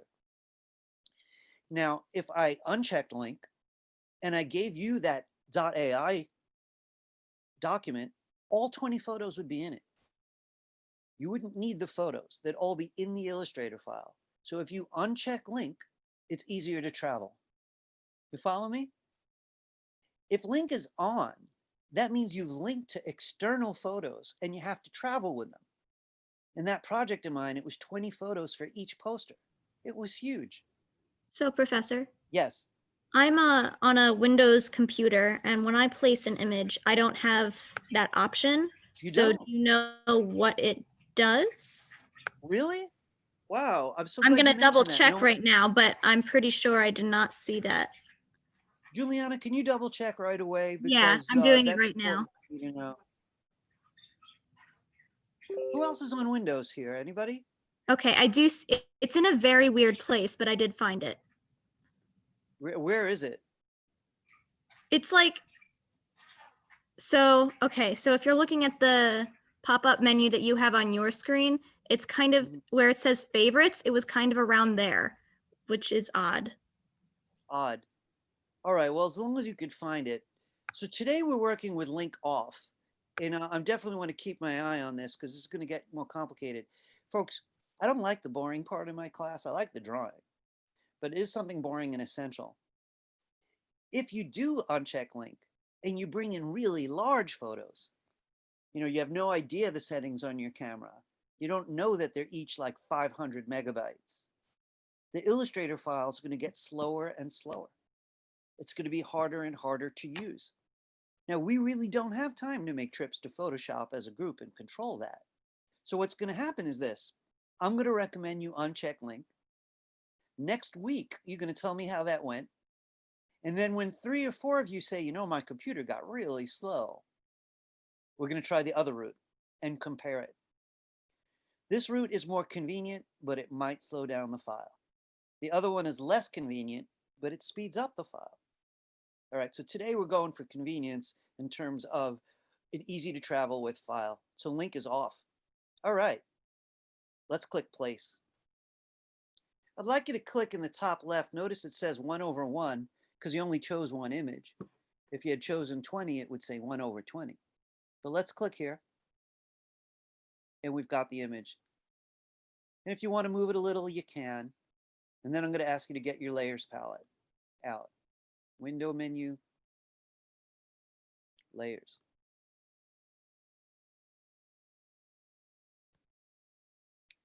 So here's the rules. Sometimes you need to draw over photographs, like this particular assignment that's coming up. Often you want to draw over your own sketches. Sometimes you want to draw over someone else's sketches, which is what we're doing now. If this artist who drew this with a pen or a pencil wanted the freedom to change the size of the finished artwork, they need it made in Illustrator. If they want the freedom with one click to change the color of her bathing suit, they also need it in Illustrator. So for the sake of quick changes or quick duplicates and the freedom to change size, people love Illustrator. So here's the way you do it. You file menu place and you lock your layer. So make sure your layer palette's out and you click right here. This layer is locked. You could double click the name, even though it's locked, and call it sketch. Now to actually start the Illustrator drawing, you're going to want to make a layer underneath this, over the sketch, right on top of it. So you got sketch selected, come down to the bottom here and click the create new layer button. Not this bent looking one, this plain old plus sign. And this is where we're going to put the art for today. I do want to mention though, it's up to you how many layers you want for the artwork. That's completely a personal choice, but it's a great idea to lock the sketch so it's separate. There's a very good chance when you deliver it to the teacher or to a client, you're going to delete the sketches from the file, and it's going to be very easy on its own layer. All right, I want to demonstrate before you join me, and I'm going to use the sprout method for this. And I'm going to start on this woman on the left, right? And I know I'm going to need to zoom in and out. So one tool I might want to add to the mix is the navigator. Window menu, navigator. There are other ways to zoom in and out, but I do love the navigator. Window menu, navigator. I'm going to click the plus sign to zoom in. Then I'm going to use this red box to choose what I'm looking at. And this is great because if I change my mind, I'm ready to work on her hair or her feet, I get there rather easily. So I really love the navigator. I'm going to start on the bathing suit. Now I want to point out something because you guys are not new to this anymore. So we're going to talk a little at a deeper level. The bathing suit looks like a closed shape. I'm looking for openings, unless I count this little gap, it's pretty closed. The only thing complex about it is it's got this one line over it. Now, if I ignore this line, I could easily make a shape and I could change the color of that bathing suit 100 times. So I'm going to ignore this line. But there are areas where the decision is harder. If you notice, the arm here does have an opening, so I'm going to have to make a harder decision when I get to it. The main point is look for closed shapes. Try to make everything you can into a closed shape. It's going to be much easier to edit later. So watch this. I'm going to start on the bathing suit right here.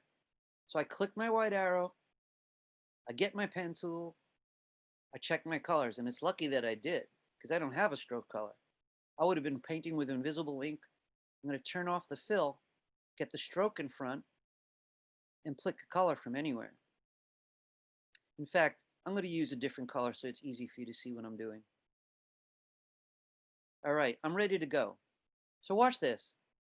I'm going to press and drag, not this way, not that way. I'm going to tell it to go up her back. A long one would make a long curve. This would make a short curve, so I have to take an intuitive leap. Now it's showing me how far I could get. And I'm going to press and pull or not as far to try to get the back that I want. Now, if I don't like that, I could Command Z. I'm going to go even further. I'm going to press and pull here. I want to point out that I'm doing her back with just 2 anchors. I'm going to hold down the Command key because that's why I clicked the white arrow before. I want to tweak this one a little. That fits like a glove. How do I move forward though? And this is where the sprout method comes in. You could tell this curve does not want to cooperate. I'm trying to get up here. So this is what I'm going to do. I'm going to ignore the handle that's causing me the trouble, hold down Option and sprout a new one. That's a small curve. I'm going up her hairline here. So I'm pulling it out just a little bit. I'll come, I'll press, and I'll finish it. Let me zoom in some more. I'm trying to get back to the back of her ear here. And if the line looks agreeable, I'll just keep going. But now I want to come a curve this way. Sprout method to the rescue. I'm going to hold down Option, sprout it right out of the anchor point. Remember, those are just instructions to the program. They don't actually print these little things that look like antennas, right? They're just direction lines talking to the next curve. This is pointing in the wrong way, so I'm going to sprout a new one. Now with this method, you might be sprouting most of the time. I got to head down here. So I'm going to hold down Option and say, I need a curve, but going this way. Now, one of the interesting things is, how far can you go? If you can get really far, you're going to have a really smooth curve. Now, if I'm going to try to make it all the way down here, I'm going to close the shape. That's my original anchor. If I don't hold down Option when I close it, I break it. So I need Option again just to close it. Hold down Option or Alt. I'm going to pull. If I don't like what I'm getting, I'm going to get a good start and switch to Command. Command's the one that moves these white arrows, these direction lines after the fact. Remember, it's like getting the white arrow. I want to prove a couple things to you, and then you're going to join me. I'm going to fill this. I'm going to even take off the stroke. There's the shape. I'm going to do one more of these, right? But I want to mention a few things from today. Transparency might be useful while drawing this stuff, because now I can't see the sketch. What if I want to go back and find that one stray line? So I'm going to get the transparency palette back out. I got the fill box in front, and I'm going to lower my opacity so I could see what I'm doing. Later on, I could come back. So I want to deselect. And since I know that the command key is an arrow tool, I'm going to use it to click off. That shape's done. What about the bathing suit? So I'm going to do the bathing suit this time. I'm coming up here, press and dragging. I'm starting on that strap on her shoulder. I don't think I can get much further than this, so I'm going to do it this way. And I pull and I pull. If I didn't like where those handles landed, oh, I didn't check my colors. That's why it looks so weird. I want to turn that fill off and give myself a stroke color again. All right, here I go. So I got to finish it. I'm coming down the rest of it back and I pull. And that looks pretty nice so far. But I could see this handle's pointing out. No matter what I do to try to finish her, that line's going the wrong direction. I'm going to use the sprout method today and sprout a new line that's closer to what I want.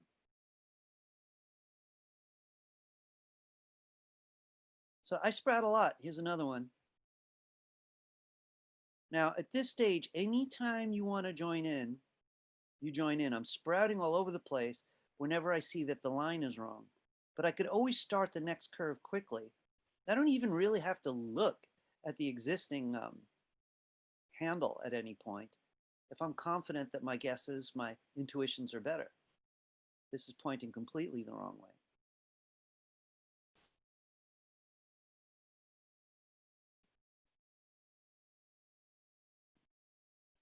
And the one thing is, remember, your goal is to make closed objects. Because once they're closed, you can bring the fill box in front and fill them. I want to show you how this is going. Don't like that stroke, though. You take it off. I draw it with the stroke on the pencil, but I often take it off afterward. So the whole idea is, even if something's open, you're going to need to close it. You're going to need to figure out another way to deal with it. You know, right now, I think I'm going to make this arm a unit. I'm going to take some liberties with it for now. And again, I didn't check my color. I'm letting it be just so you could see why I don't like that. Right? It's too soon for this thing to keep filling. I definitely want to turn the fills off. And I definitely want to have some kind of stroke to draw with.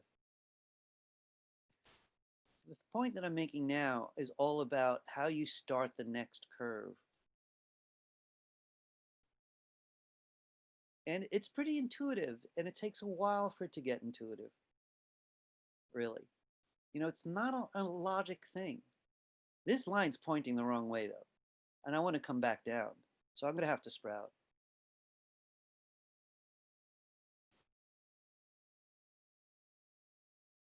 And let's see, do I want to just go around this whole thing? Maybe I do. I'm going to show you a weird situation I just got in. I'm going to fill this with a color. If I hide the drawing, you'll see my problem. Didn't really think about that one line separating the two. And I don't mind. I'll probably come back with a different tool and just draw that line later on top. I want to just invite you right now to go to either of two roads. Hang on a second.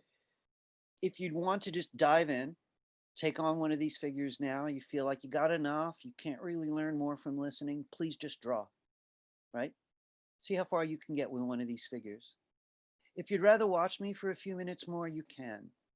Honestly, the choice that's best for you is the choice you should make. If you want to draw some more, if you want to watch some more, you can, a couple more minutes. but your goal is to dive in, right? So dive in now or in a couple minutes. So I'm going to move on. So I hold down Command. It helps me to deselect. So I'm going to click off to deselect. I'm going to work on her head now. This hair makes me shiver because it keeps going back and forth. This is not easy, but I'm going to do it anyway. And there I go. I'm starting on the easy part just to warm up. Now I'm going to have to do a lot of direction changes.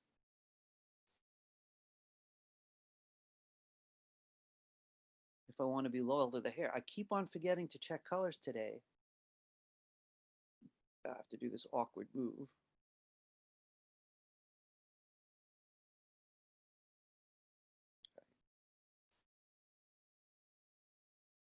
Anytime I want to change directions, I could sprout right out of the anchor with that Option trick or that Alt trick if you're on Windows.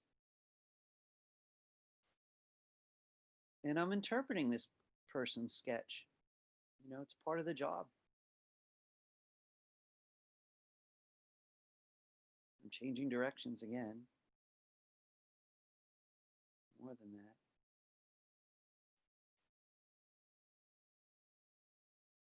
One of the weirdest things about this is there are situations where either Option or Command would work. Either Alt or Control would work. But the fewer anchors definitely makes the smoothest curves.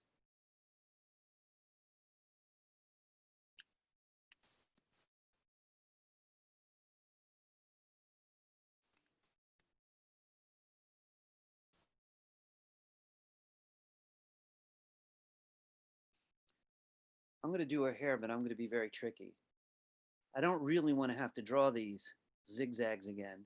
So I'm going to go right over them and then send the hair to the back.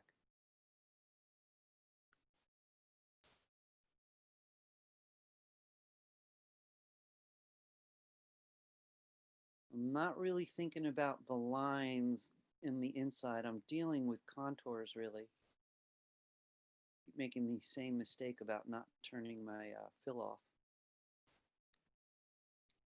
It won't break anything, but it sure makes it hard to see what I'm doing. So a lot of this idea of sprouting out new directions, new direction lines for the curves. This is going off in the wrong direction completely. And I think for new people, sometimes you mistake the actual line for these weird antennas, these odd handles. You know, the handles are really just about giving directions to the curves. Now here's my tricky part. I'm completely ignoring her face here to close this off. And that just seems absurd, right? But I'm going to show you why I'm going to do that. Because I'm going to send it to the back.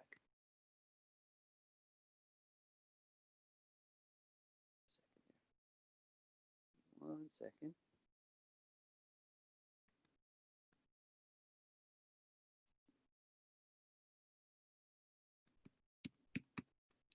Definitely having a weird day today. Oh, it's just the transparency that was confusing me. It is in the back. I was using my Command left bracket, but the whole transparency problem is confusing it. So this is the only thing about that transparency idea. You know, you have to remember you did it. So here's what's going on here. If I want to bring all these back to their full color, I could do that. The things with the transparency options we learned about earlier today. You can see she's taken form. Every now and then I hide the sketch just to see how it's going.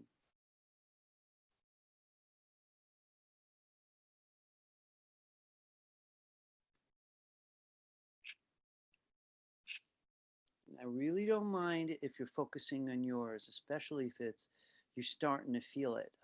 The bottom line is, eventually, this is going to have to become intuitive. This is anything but a logic-based enterprise. Right now, I'm even ignoring the fill color because I trust myself, and I don't really need to keep on changing it. Eventually it'll catch up with me. I'm really just focusing on what I'm doing. Really, there's no definition for the shoe.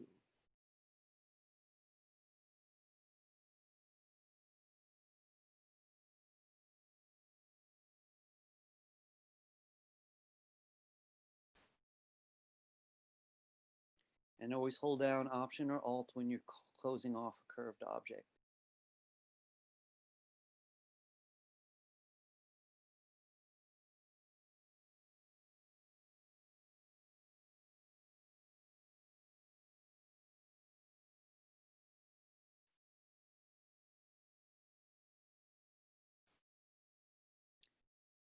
Now, one of the things that's going to come into play as time passes is, when do you need Option and when do you need Command? Do you need transparency at all? There's a couple of different things that come into play. But if your objects keep filling and there's no transparency, it is definitely going to hide your sketch. There are plenty of people that are just going to avoid color until all the lines are in place. And again, I'm going straight over that leg because I know I could just send it back when I'm done.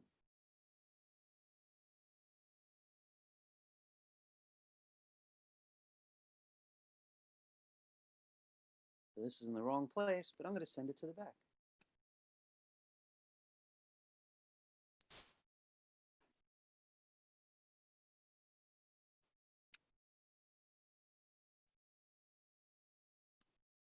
Just coming along pretty well. I would definitely keep a copy of this sketch around, though. I mean, this tool is so powerful and so often requested that you're going to want to get to know it. And it's a tool that definitely takes a lot of practice.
We have a few more minutes.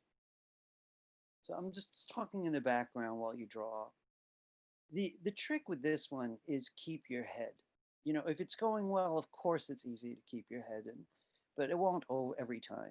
The thing is, recognize you do have to pay some dues for any skill that you really want. I was not the type of person you could just put on a bicycle and say ride. I had to keep crashing and I had to keep getting back up. And the pen tool is not like a pencil. It's less obvious, but you could see the power of it. Perfect curves, tremendous speed. It doesn't even matter if I'm in a car or on the subway because I'm not drawing the lines. I'm going from point to point. And I could keep changing them with great ease afterwards.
Does anybody have a question that you could put into words?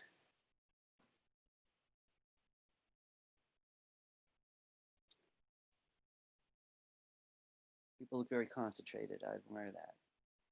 If you should happen to finish early, right? I'm going to be saving some time to talk to you more about the new project. But if you're done while people are still drawing, see if you could use some gradients on your character to make her really work. You know.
Mommy's going.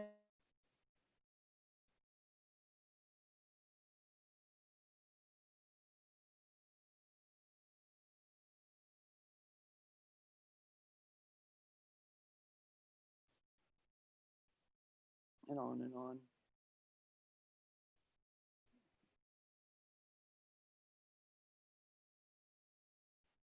All right, it's 5:30. I'm going to give everyone another 5 minutes to work on this particular project. Take it anywhere you want. The focus is the pen tool, but if that is going easy, then you might want to switch on over and focus on color options. Freeform gradient, perhaps. Professor, Yes, how do you merge layers? merging layers, that's kind of an interesting thing. I want to, let me just imitate something for a minute then.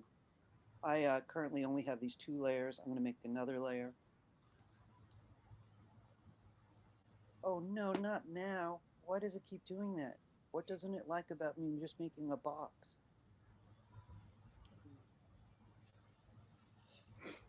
Hang on a minute.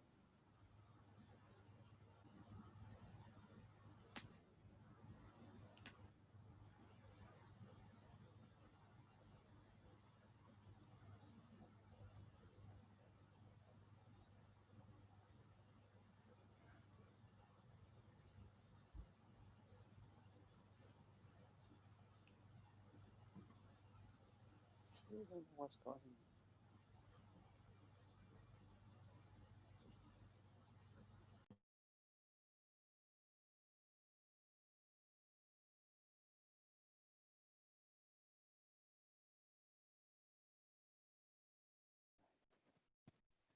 So, you know, it's interesting. I don't do a lot of merging in this particular program. I move things from layer to layer.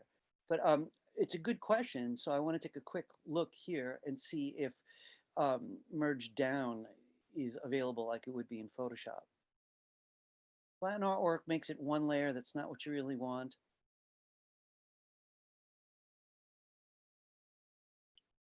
You don't have to say, I want to think about your question, but oh, you know what? I think would do it this way. Give me a minute. I just want to double check that I'm right. Oh, there we go. Okay.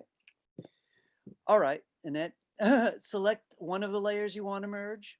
All right, hold down Shift and select the other layer. So you're telling it which ones to merge.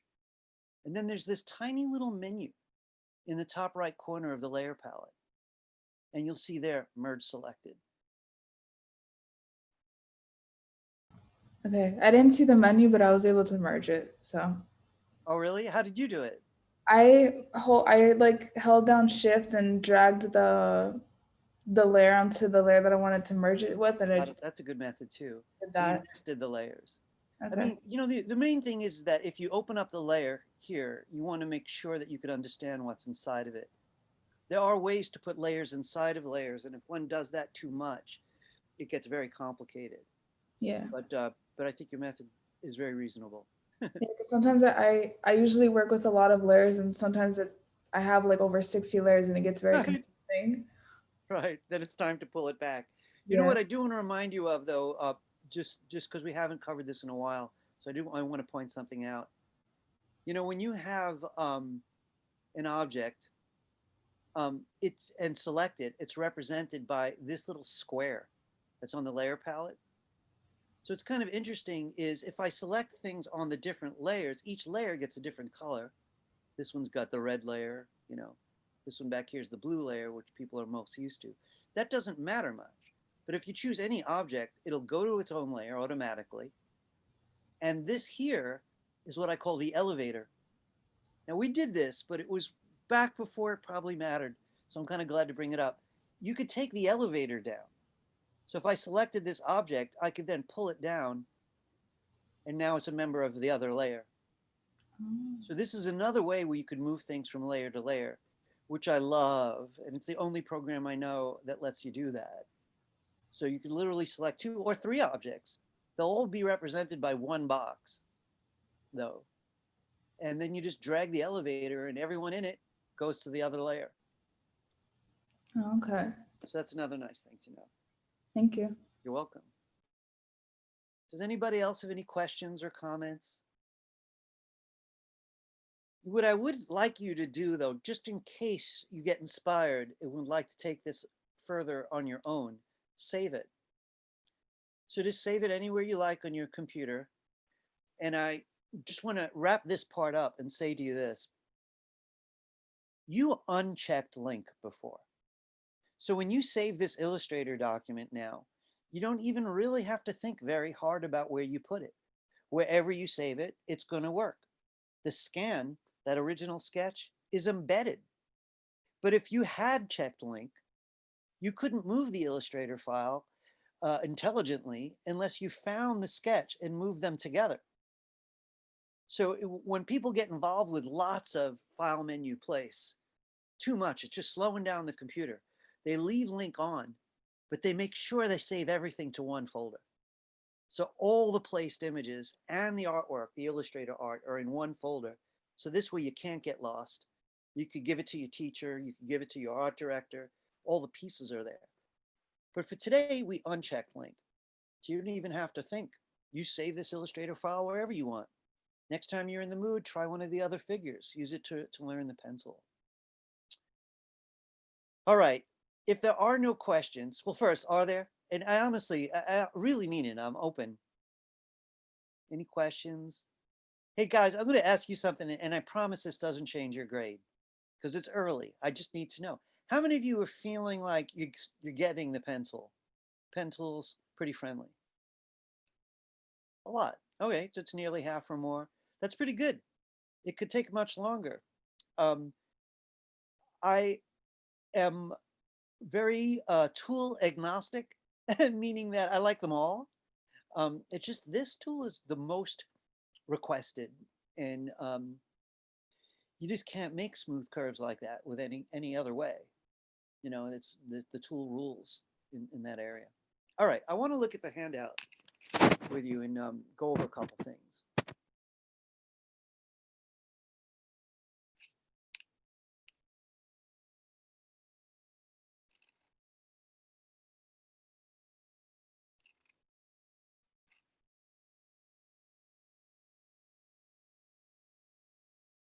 So folks, I want to take 5 or 10 minutes and I want to talk to you about something just because I want you to have it in your head.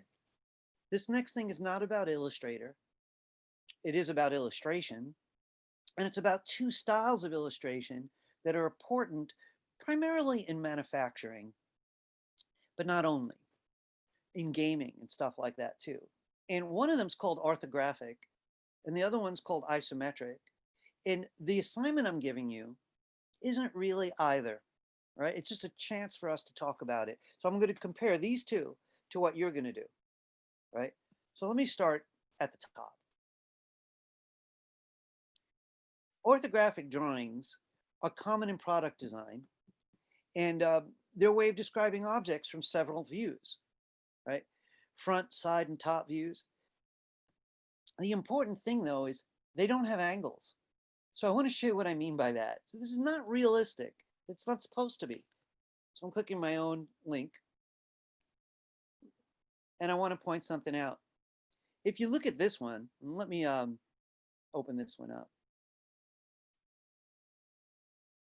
This is an exact side view of that chair. There's no angles on it. I'm not looking at the chair from the corner where I would see two sides of the chair. I'm looking at it head on. So orthographic views are head on to the side view, front view, in this case, the other side view. And this is a top view if you could make it out. Straight down, no angle. So what's interesting about this search that I did on orthographic is they cheat. You know, a couple of them squeeze in like this is not orthographic. It's got an angle. But the ones next to it are. And why is this stuff important? There's a couple of reasons. But one of the most common reasons is this. Someone could take this and build it based on that. You could even write how many feet long or inches long a part is with other instructions. This would be a big part of blueprints and other types of drawing involved in eventual construction, right? So we're not going to do this, but it's interesting to consider. And some of you are going to go into majors that do this. And I was asked to introduce the ideas. So I want to show you its twin, its partner. So orthographic has no angles. Isometric is very much the same, but it does have angles. The odd thing is the angles are parallel, and I want to show you why that matters. Let me open some up.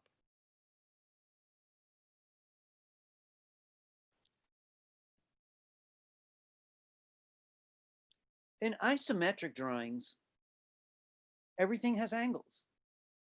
Sometimes people take the other drawings we were looking at, the orthographic ones, and add the angles. But the reason I say this is not realistic, and let me see if I could find one that's perfect for my demonstration. I'm going to take this simple one here. In reality, lines head back toward a vanishing point. So they taper, they disappear. Imagine looking at the city when you're standing in the middle of Fifth Avenue. You see the buildings seem to get smaller. So there are no parallel lines in terms of human perception. When those lines move deep in space, they actually narrow and they come to a point when they vanish on the horizon. So this is rather artificial, but it is a very scientific way to talk about angles. So again, this is just, don't anyone worry about this. It's not going to be on a quiz or anything like that. We're talking about different ways of describing objects in space. These orthographic ones don't have angles. The planes seem directly head on. The isometric ones do have angles. Now these were mostly for engineering, but you could tell interior design, architecture in general, but also for whatever reason, gaming has embraced this point of view. Not all games, some do have perspective, but these do not. The next room over wouldn't be any smaller. It would go all the way into deep space, still be parallel.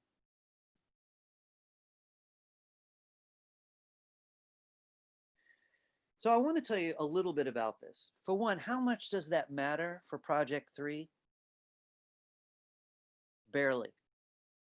Why do I bring it up now? It's almost like a survey of art moment. I'm not an art history teacher, but I got to teach it one semester. And a lot of it was just ideas, just to get a grasp of what's on the table. So we're not actually going to be doing the first one, the orthographic. Frankly, you'd be pretty bored. We want to make things that look real, right? And that's, what this particular assignment's about. They're going to look pretty real, right? So they're not going to be that flat. Similarly, we're not doing isometric, even though those have angles. And I want to tell you one of the simple reasons why. Your camera doesn't see an isometric. You know, if you took a photo of a row of buildings, you know that the last building is going to be the smallest, right? The photographs are imitating the way you see, except with one eye. But it doesn't really change that aspect of perspective. Things do get smaller in the distance, especially in tremendous distance. So since you're going to be drawing based on photos, right, essentially we're imitating photographic logic. You know, and really, if I had the time, I'd like to compare this to drawing logic from around the world. You know, traditional Chinese scrolls, for example, have no perspective. There's no perspective point. You could unscroll it and you're always looking at the mountain from the front. You just unroll the thing, right? Because they thought that the way we draw was egomaniacal, that you see everything from where you stand, right? And that logic of at least of ancient China, that was foolishness. Of course, the world doesn't care where your eyes are, so they drew differently. Africa is more famous for sculpture, perhaps, than they are for their images, but North Africa gave us the hieroglyphs. You could tell they were largely symbols. They weren't describing objects barely at all, just enough for you to know what the reference was. You know, frankly, even early European art, you know, the top of the page wasn't further away, it was more important. So Jesus had to be over your head, and the angels had to be over your head. And that was early Renaissance logic. The higher on the page was more important to the person. I'm exaggerating, but all I'm saying is realism is a bit of an illusion. I mean, when you say realism, what you mean is not what the person next to you means when they say realism. Because many kinds of realism. All right, let's talk about your project though. So the first digital draft is due next class. So let's be really ultra clear. You don't want Photoshop, you only want Illustrator. If any of you are thinking of using Photoshop, the only good thing I could think about doing there would be to resize photos if they're just too big. You know, if you shot them huge, so your whole computer's really slow, you know, you could look at the size and make sure none of them are bigger than the size of this page. But I'm not asking you to do that. I had a couple people who were using Photoshop in ways I was a little uncomfortable with. They meant well, but I was uncomfortable. So this is really an all-out Illustrator class by and large. All right. So let's just get clear again. If you want samples, and I'm going to open them again just to remind everybody what's up. You could always open these at home. I'm going to open these here though, and in another tab. So just give me 1 second.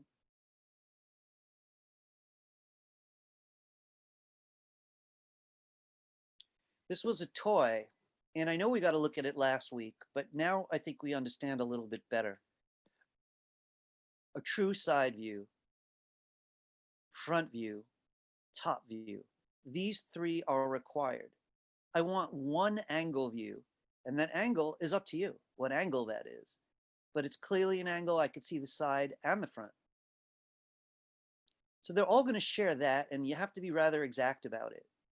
Sorry, my screen here is misbehaving a little bit. I have too many things open. There we go. Same thing. Front view, clear as a bell, not sort of front, dead on front. Side view, right? Top view. This is an angle that the artist chose. And I want to say, again, not 4 artboards, 1, right? It's 1 composition in the end. It's amazing how much this person got out of this shoe. Top view, front view, side view, and a very interesting angle. They chose to show off the heel. Lots of freeform gradient. Got to be honest though, these people didn't have that tool yet. So they were using something a little harder called gradient mesh.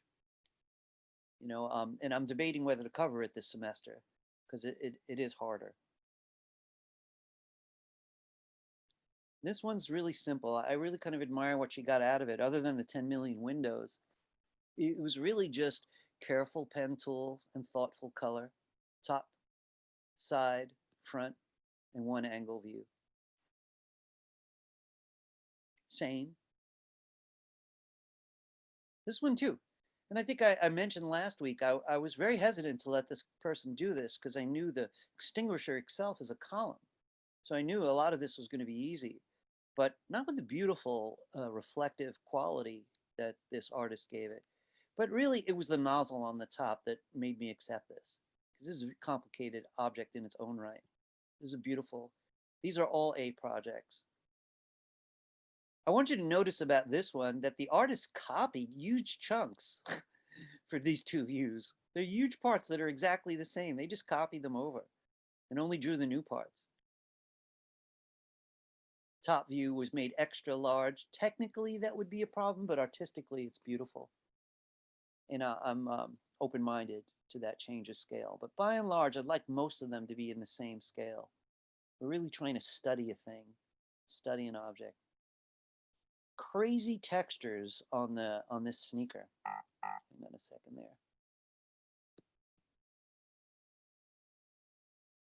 And next week, we're going to be talking about textures in Illustrator. So for right now, we're really more about light and shadow.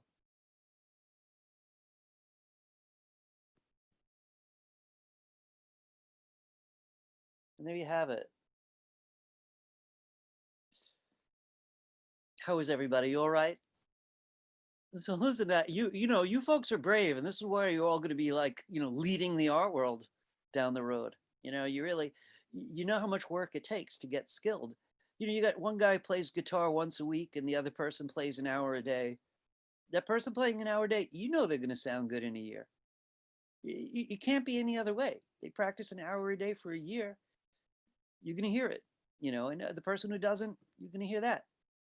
So I respect you guys' bravery. And I want to tell you a little bit about what I expect by next week then. So it says the first digital draft. Now, this is a big assignment, so we have an extra week. So you got to think a little. We got to learn some more skills, right? And you got your photos ready. So next week, you want the first digital draft. And here's the best way to look at it. You could just get all 4 started and focus on 2. Or maybe just focus on 2. And then next week, you'll focus on the other 2, because we're going to have 2 weeks of drafts.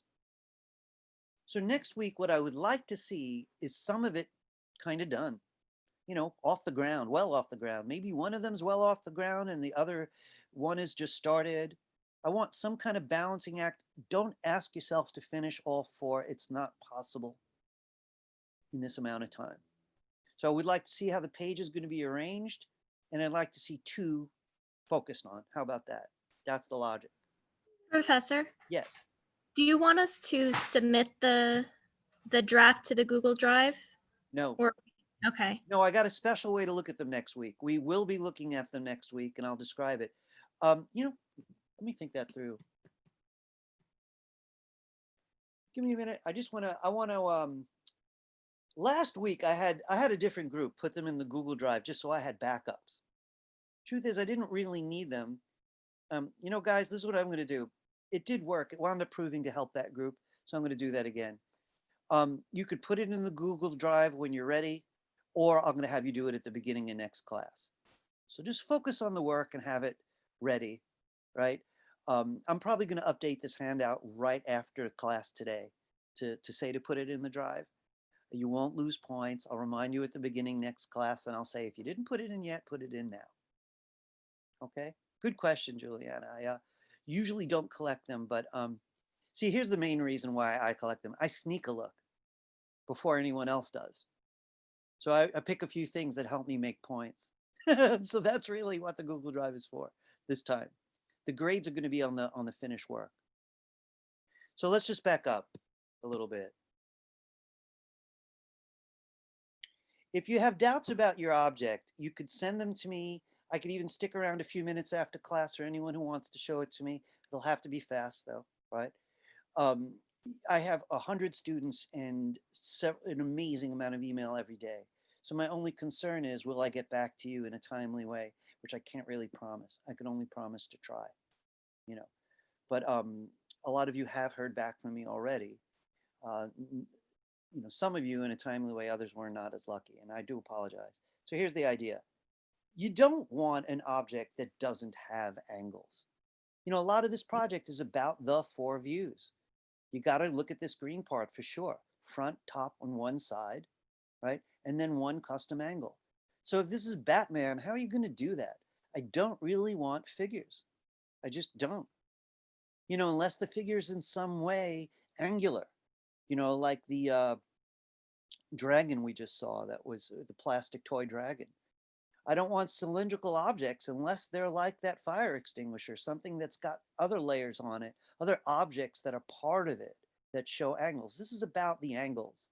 So your good object is one that's gonna let you deal with those angles, the 4 angles. So I have these suggestions here, which I mentioned last week. The thing about a dresser is a big box. So it would have to be an interesting dresser. You know, maybe with an open drawer, maybe with some special decorative elements like today's lampshade. This is the only size I'm going to accept. It's 14 inches wide, so they could be placed comfortably with a 1/2 inch margin. This time, please stay inside the margin. This is very traditional. Here, I've asked you to make a separate layer for each photo. So I'm going to place a photo on one layer. I'm unchecking link this week. And then I'm going to lock that layer. Then I'm going to make at least a layer to draw it, and then do the same for the next photo. This box is worth reading if you're feeling hazy. You know, when you're ready, come back and read it.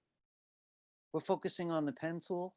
I'm open to whatever else you might need, but the pen tool is highly recommended as the star of this show. So we're looking for color, we're looking for detail. We're going to learn more about texture, but a lot of texture and sheen, you know, light and gleam are going to be based on the gradients. And this is the name. And again, I am going to ask you to drop these in the Google Drive. So if you want to get to it before next week, just take a note of it. I'm going to add that to this handout in a few minutes, though. Does anybody have any questions? What's due next week? So this is all I'm going to say. I don't want, look, I know everyone's tired and you have a lot of work. You can't imagine how much I respect that, honestly. You know, I'm a full-timer in this environment, and I know what it involves, right? Don't let this slip by, though. This is the wrong project to fall behind 1 week, because it is big. But you're going to be shocked next week when you see what you and your peers have done, even though there'll be 2 additional weeks. I'm only expecting this to be nearly half done. You know, last, I have another group. In that group, one person drew everything but no color. And I thought that was an interesting idea. She wanted all the shapes down, did no color. And a number of people who did 2 objects way over here with a lot of color, you know, really one just done, you know, blew everybody's mind. They built up their confidence. They're like, oh, wow, I can do this. So now they're less worried about the time that's left, right? So definitely try to get 2 objects well off the ground. I think you're in good shape. You'll see next week how good they are. Any questions for me? I ask that a lot. I ask the most questions. And my number 1 question is, are there questions? No. Folks, that was fun. Challenging, but fun, right? We'll see each other next week. We'll get this thing off the ground. If there are no questions, I'm going to say goodbye. I was wondering if I could show you my object. Yes. Anyone who wants to see, stick around. You're all free to go. I already took attendance. Yes. Right? So if you feel like sticking around or showing some work after Juliana, stick around. I'm going to stick around a bit also. Juliana, I'm going to stop screen sharing so you can do it. Okay. Thank you. Thank you. You're welcome. You're welcome, whoever's going. See Have you. a good day. You too. You too. Yeah. All right. I turned off my screen share, Juliana. It's yours. Okay, just give me 1 second. Yeah, it takes a little time. Okay, can you see my screen? Now I can. Okay, so I have the 4 images. Let me scroll through. Yeah. Wow. So, can I see them one more time? Yeah. Here, let me get to the. I have a couple of each angle. I have to ask, did you design this dress? No, I didn't. No. I was just But, curious. yeah. I mean, it's perfectly I okay. have- Yeah. So I want to tell you what's on my mind here. Okay. On this one. So I asked for no figures, and you know, it's not a figure, it's a dress, right? So there's definitely some gray area there. Yeah, I know. You got a front view, which is a rather convincing front view. Can you go to the next view for me? Which view? Just whatever comes next. Okay. Well, that wasn't optional, but here's an Right. angle. Okay. All right. So there's an angle view. This one's actually a steeper angle, I think. See, this is where it gets a little hard to make out, you know? So I'm a little, do you have a top view? Yes. So is that a hat? No, this is the top of the dress form, and Oh, that I was see. the poof on the sleeve. So so I want to be very blunt with you. Yeah. The part of me that wants to say do it wants to, because the textures are just so crazy. Yeah. And you're so ambitious to even want to try this. So that part of me is like, oh, let her do it. You know, it's like, it's going to be a lot of work though. I got to warn you, you know. Yeah, I know. It's just so much surface and so many different kinds of surface. So the two reasons I might say no is that, like, I'm just afraid of the workload, but also it isn't really about angles. You know, it's all about texture. You know what I mean? And, Yeah. and I think it's hard to make out. Like, I don't think anyone's going to know what this is. It looks like some kind of pastry or something. You know, this particular view. So I'm a little, you know, like, how badly do you want to do this? How about that? I am definitely interested in the challenge, Mhm. and I'm definitely passionate about fashion. I actually almost majored in it, so Aha. it is something I'm definitely interested in, but I do have backup objects if you are interested in seeing those. Show me one. Okay, give me a second. Okay. I can Okay. pull it up.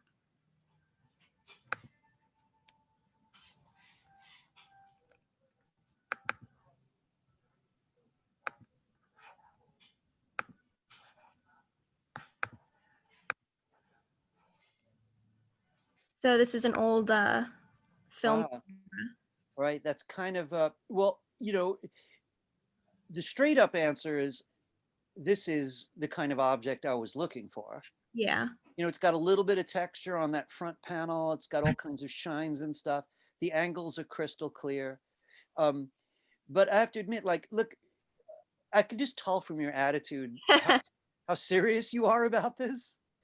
And I have no doubt that you could do the dress if you want. And this might be too easy for you. I don't know. I would definitely accept this. This Mhm. one. The dress, I'm going to say yes based on a couple of things. You're going to be an exception. I'm going to see how it goes so I can figure out how open-minded I need to be for others next Okay. semester. But lastly, you said you came this close to going into fashion. And I really love the idea of using my class to sort of embrace other things that are part of your world. So I'm going to make a deep, I wouldn't call it a concession, but a deep allowance. And if you want to Thank do you. the dress, I'm going to accept it. I appreciate that. Do you want me to try to get a different angle? Yeah, you know what the deal is now. So if you could come up with angles, whichever ones feel short, if you could find some way to clarify them, it could just be with the lighting, perhaps. Okay. You know, if they could be clearer, that would be better. Yes. Okay, I'll work on that. Thank you. All right, you got it. So, does anyone else want to share photos? Rachel, would you like to do that? Yeah, I could do it really quick too. Okay. Let me share the screen. All right. So I kind of had like the same issue with Juliana, like the top view was kind of boring, so I just chose the back one because it didn't give you much. Gotcha. So, you know, on the handout last week and this week again, it said no figures. Yeah, I know. This is a And figure. it was just like I had this like fun little object, like this toy thing on my desk, and I thought I could like really play with like the shadows and the different color scheme and stuff like that.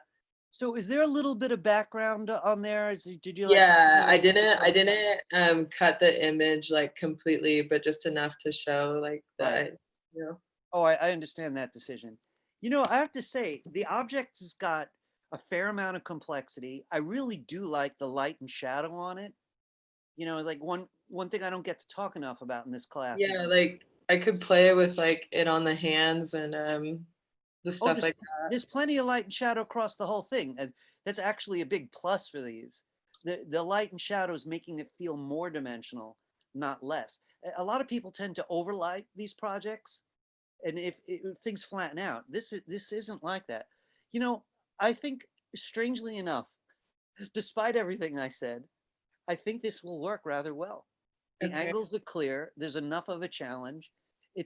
Look, the thing that makes it most challenging is going to be how much like body art this creature has. You know, it's Right. like a tattoo frenzy going on. Yeah. But you know, in a weird way, between gradient mesh and maybe some blending mode stuff, you could even draw out all the decorative elements flat, and then possibly overlay them with something to make them recede in shadow. Okay. So you're okay with it? I'm okay with it, in short. Okay. Yes, I Thank am. you. All right, I'm you're gonna go. welcome. You're welcome. Go. Thanks for Thanks. showing me, Rachel. That was cool. Yeah. Bye. Christina, were you wanting to show? Yeah, now looking at other people's objects, I'm wondering if I need something a little more complicated. Well, yeah, let's take a look. Oh, I have a I got it. That's the front view. Yeah, yeah. Show us some of the other views. You know something? I don't think you do need to make it more complicated.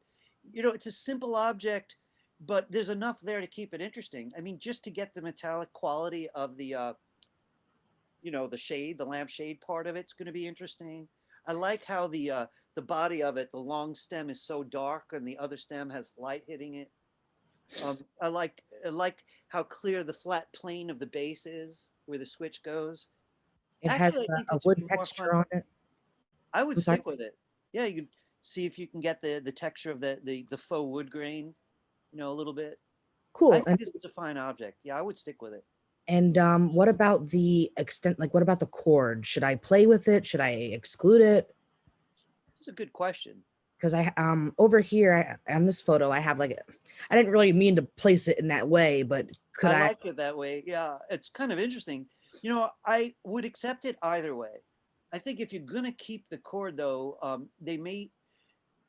you're allowed to cheat if necessary, because it could be a great design element. You know, it just depends, because they're going to be 4 on 1 page. So with the 4 chords there, you know, it's a little hard to imagine exactly how that's going to look, but it sounds to me more of a creative opportunity than a problem. Okay, thank you. So simple answer is go for it, and you could see about the chord while you're working. Sounds good. Thank you. Pleasure.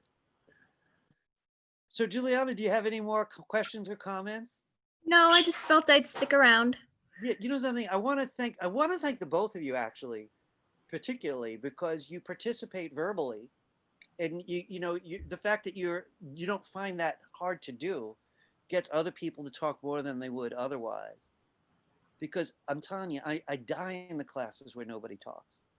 Same. You know, it's funny, you don't really know so much about different schools, but since I teach around, and you know, I work at a CUNY also, one SUNY, one CUNY, for a balanced diet. My CUNY is a BMCC, if you know it. It's the Borough of Manhattan Community College, and you know, the students, they're into it, and they're polite and all, but each day of the week they get more silent. By the time Friday comes, not only do they say nothing, but they make no facial expressions. It's like this, the whole class like that. And it's like, I beg them to talk and they won't talk. This class, I leave and 25 people wave goodbye. You know, some days, and it's just like my whole family now, they've been exposed to the different classes. They could tell an FIT class by the amount of bubbles that show up. They're like, oh, that's FIT. They're lively. I feel the pain exactly, because it's like 3 hours of one person speaking. It's like, maybe let's get some dialogue.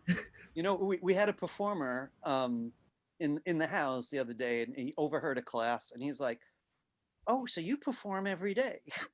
I'm like, I'm worse than Cats on Broadway.